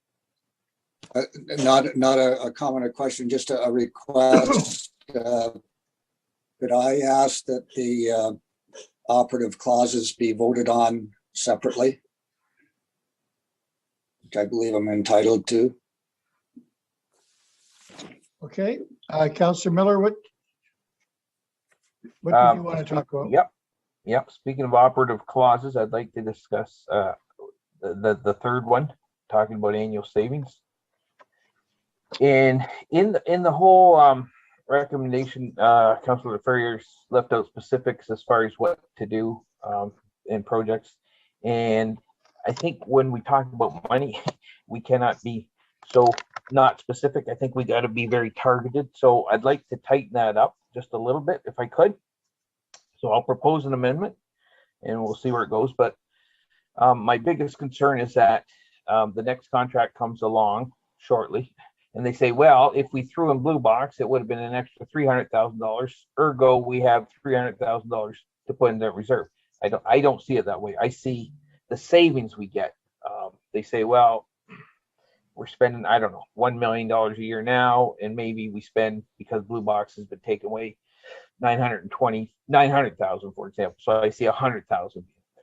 If that makes, but I don't want future counselors or future councils to have any room for discrepancy. So I want to be clear. So I'm going to make an amendment, and that's on the third operative clause, and say that, and that any annual savings that may result, I think I've kept it the same, that any annual savings that result from the county's next waste curbside pickup collection contract, in which the Blue Box recycling program is excluded, be placed in the environmental management reserve. So I'm okay with that as friendly. That doesn't leave. You're okay with that as a friendly? Because I am, if that's okay. Yeah, Councillor Chambers. I want to Chambers. be very specific. Councillor Chambers, what are you looking for? Just that the vote be on number 1, and then on number 2, and then on number 3, and then on number 4. Vote on them all In other separately. words, yes, some people may support some, but not all. Point of order, just because that's the first time that's happened since I've been on council, can we just get Heather, the clerk, to walk us through how that would actually work in terms of the process? Heather? It's up to council if they want to allow them to be separated, just like as a committee report. The motion's moved and seconded, and then the mayor would just call a vote on each of the 4 items one at a time. So through you, Mr. Mayor, do we have to have a vote on if we want to separate, or can Councillor Chambers just ask for them to be separated and they're separated? I'm fine either way, but just asking. He can ask unless council wants to pass a motion challenging that request, and then that would be a vote to accept. Usually we would just accept it unless council wants to pass a motion to not proceed that way. Okay, thank you. Councillor Gatward? Thank you, Mr. Mayor. Councillor Miller proposed what is deemed a friendly amendment to number 3. Yes. And Heather, do we need to still vote on that even though it's a friendly amendment? Or can you read it back? Well, actually, I was going to ask Councillor Miller to confirm it again, but if Councillor Laferriere accepts the friendly amendment and the seconder, then we don't need to vote on it. Okay, fine. Yeah, and if you could read it back for Councillor Miller, please. Yeah, if the mayor's okay with that, through the mayor. Yep. Okay. Again, trying to keep it similar to what Marker had originally, in that any annual savings that may result from the county's next waste curbside pickup collection contract, in which the blue box recycling program is excluded, be placed in the environmental management reserve. Councillor Wheat, please. Yeah, well, when I look at this, Mr. Mayor, and I'll ask you to make a decision on this one. When I look at it, if we don't vote in favor of number 1, then numbers 2, 3, and 4 are immaterial. Yeah, that's right. That's right. I think we should keep them together. I don't want to vote on them separately. Councillor Chambers? The procedural bylaw allows me to separate the clauses on an extensive motion with many operative clauses, Mr. Mayor. But if one relates to if the first one relates and nullifies the second, third, and fourth one, it doesn't make any sense. We'd be voting on the one that disqualifies 2, 3, and 4. Councillor Chambers? And my response would be, that's right. Can I ask a question to Councillor Chambers, or through you? Sure, you can. Just the purpose, like to what end? Because I just, again, this is the first time for me hearing like us doing this, and that's fine. But is there a reason? Let me explain then. I may be supportive of number 1, but I may not be supportive of number 2, which will lead me to vote against the entire thing, which is not fair to me, nor fair to anybody else who wishes to support one and not another one. In other words, if you don't like one small part of the resolution, then you're forced, unless you separate them, to vote against the entire resolution, which there may be parts that you are supportive of. That's why you separate them. So through you to the clerk, if that's okay, Mr. Mayor, then there's a potential that an environmental management reserve could be created, but have no opportunity to fund it until we come back to it to decide how to do so. But it would be created if we voted for 1 and not 2, 3, and 4. To you, Mr. Mayor. Yeah, so if number 1 by chance fails, then I would say that there's no need to vote on numbers 2, 3, and 4. If some of them pass and some of them fail, then we would have a situation where we would have to have further discussion about how to move forward with the program. But if number 1 fails, there's no point voting on the rest. Okay, thank you. All right. Well, apparently Councillor Chambers has the right to separate them, so we'll separate them. And we'll vote on them each on their own. Any other discussion or comments before we call the first vote on number 1? Councillor Gatward? Thank you, Mr. Mayor. Number 2 is about really providing funds to individuals or groups within the community that benefit the environment. We have Just a given point of order, Mr. Mayor. That's the reason why we're separating them. If you want to speak to number 2, wait till we get to number 2 and then speak to it. Thank you, Councillor Chambers. That's right, Councillor Gatward. Wait till we get to number 2. Fine. Thank There's been you. other comments about number 2 already, but I'll wait. Thank you. Any other comments before we begin? Any other comments about number 1?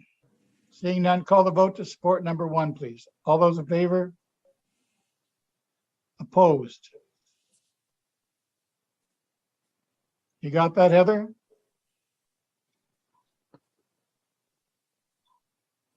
Yep, we're good. We're carried.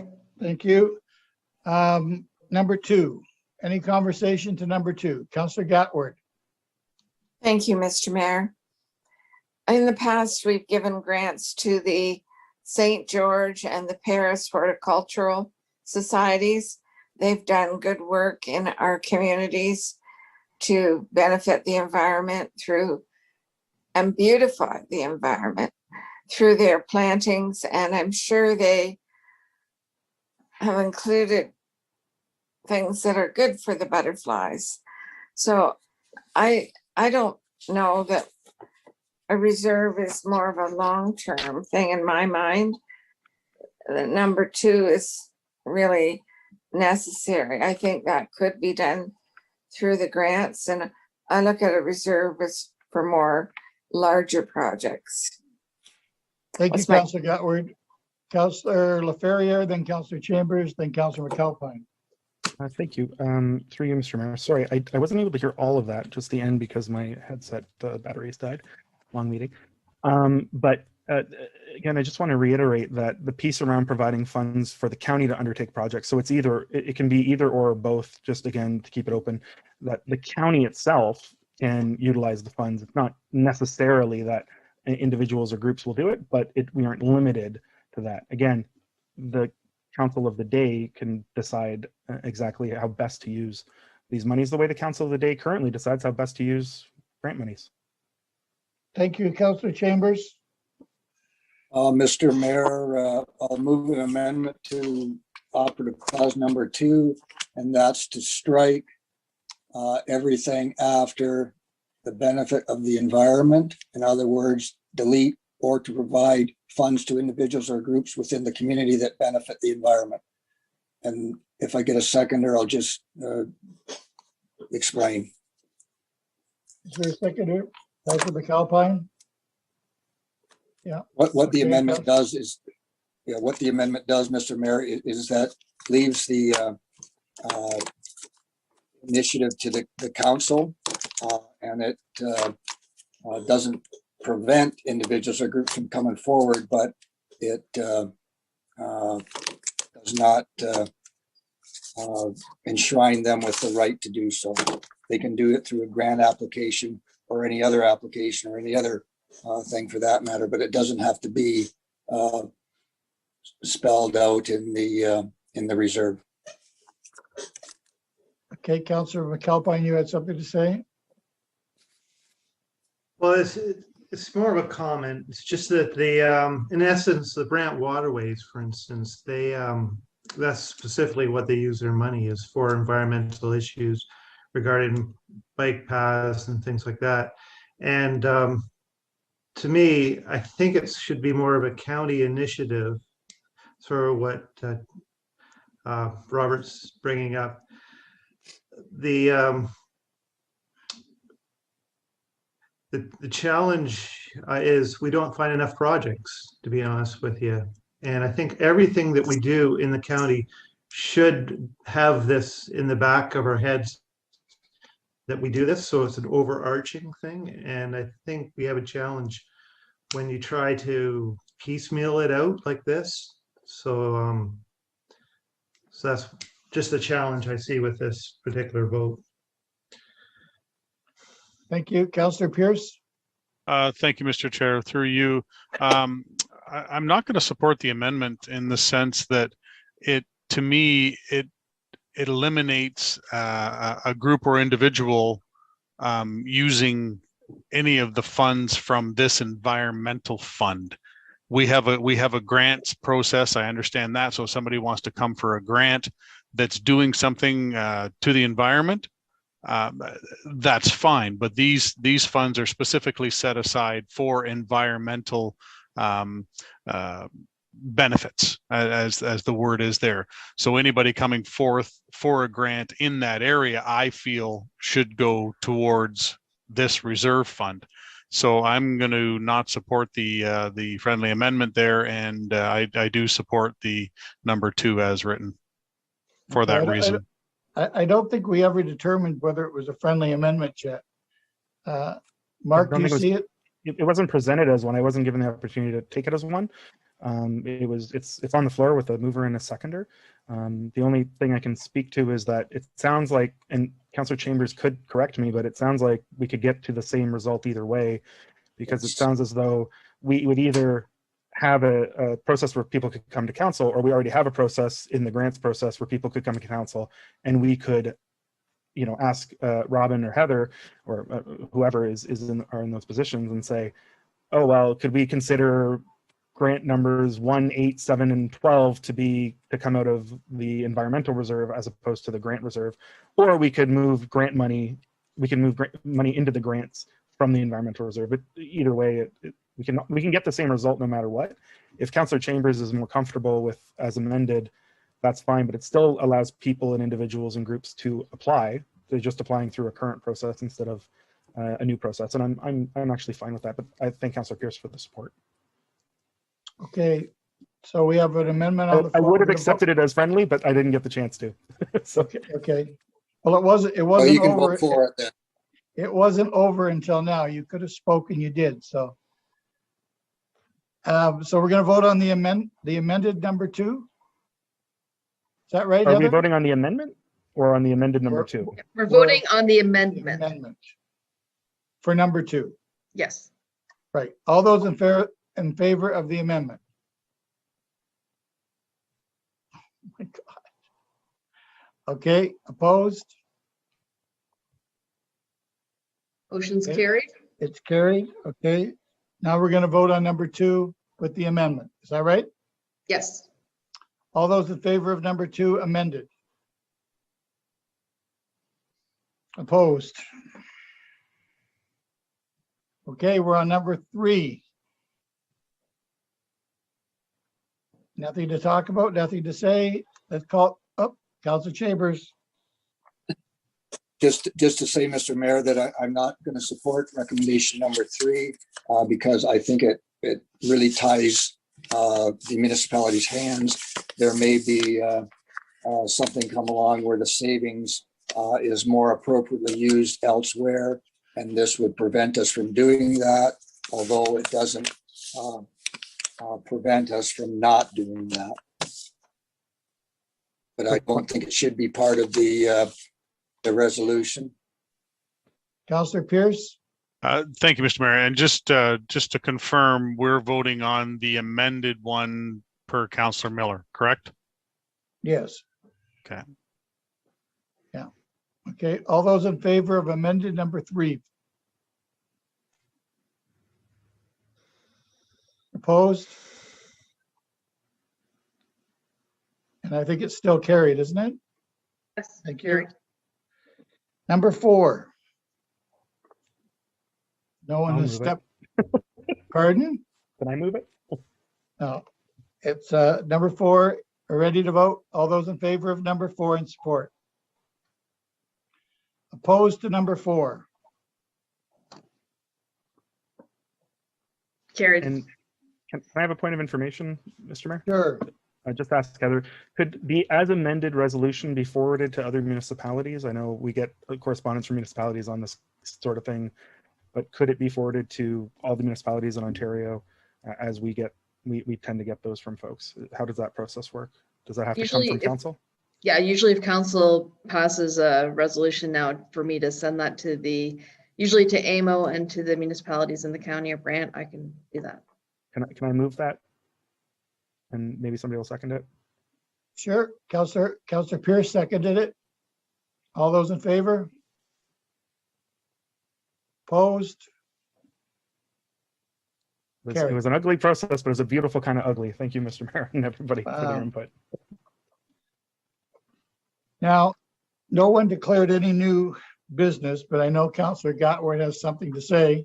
So we're going to, because the evening has just been full of surprises, I think we should let Councillor Gotward speak under new business. Thank you, Mr. Mayor.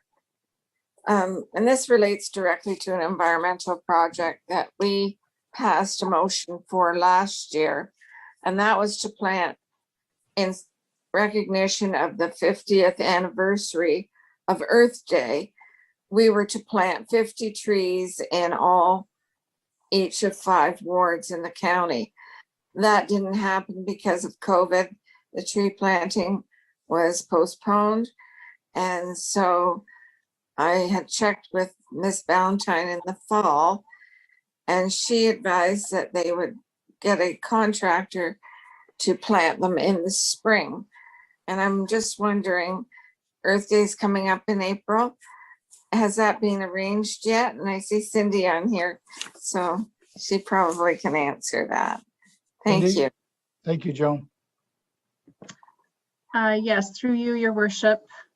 Staff have been working on a plan to plant those trees. Currently, we're working on a few different Earth Day activities, one being to plant a tree in each ward. And I know staff are working with our communications group to involve councillors and reach out to all of you to determine whether or not you want to be involved with that. I think that the trees themselves, there'll be various locations throughout the county, and they may not all get planted at once this spring. There is a plan that we're putting together right now, and we'll send that out to all members of council through a Friday file, so you can see where those trees will be going and the timelines associated with them. Thank Councillor Gotward? Thank you for that. And I guess I'm wondering why they wouldn't all be planted this spring, because we need to catch up and do something for 2021, an environmental planting of some sort. Could we do 2021 planting in the fall and 2020 planting in the spring? Why wouldn't the contract call for them to be all planted at once? Cindy? Through you, Mr. Mayor, some of the trees were going to be assigned to some of the new park developments. And I think based on some of the timing with that, they weren't able to all go in at the same time. And I believe that there's been some difficulties just with the contractor and being able to plant them all in the spring. The monies that were put in the budget in 2020 were completely deferred to 2021. So all of those monies would be allocated for this year through the purchase of those trees. Okay, thank you. And I'd like to see, I mean, Chuck Beach was mentioned earlier by one of our delegations, and I'd like to see tree planting every year.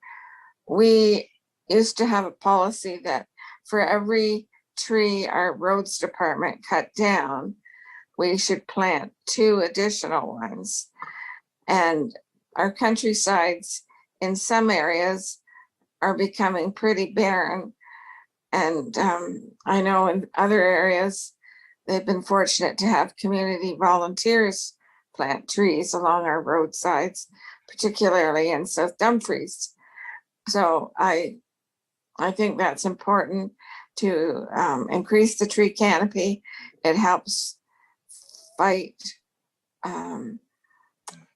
emissions and helps our environment with climate change. So I don't know how much money we would need in the budget each year to plant a number of trees, but I think it would be great to see a report come forward with some options for council to look at. Thank you, Councilor Gatward. Thank you, Mr. Mayor. No problem. Okay, we need a motion to go in camera.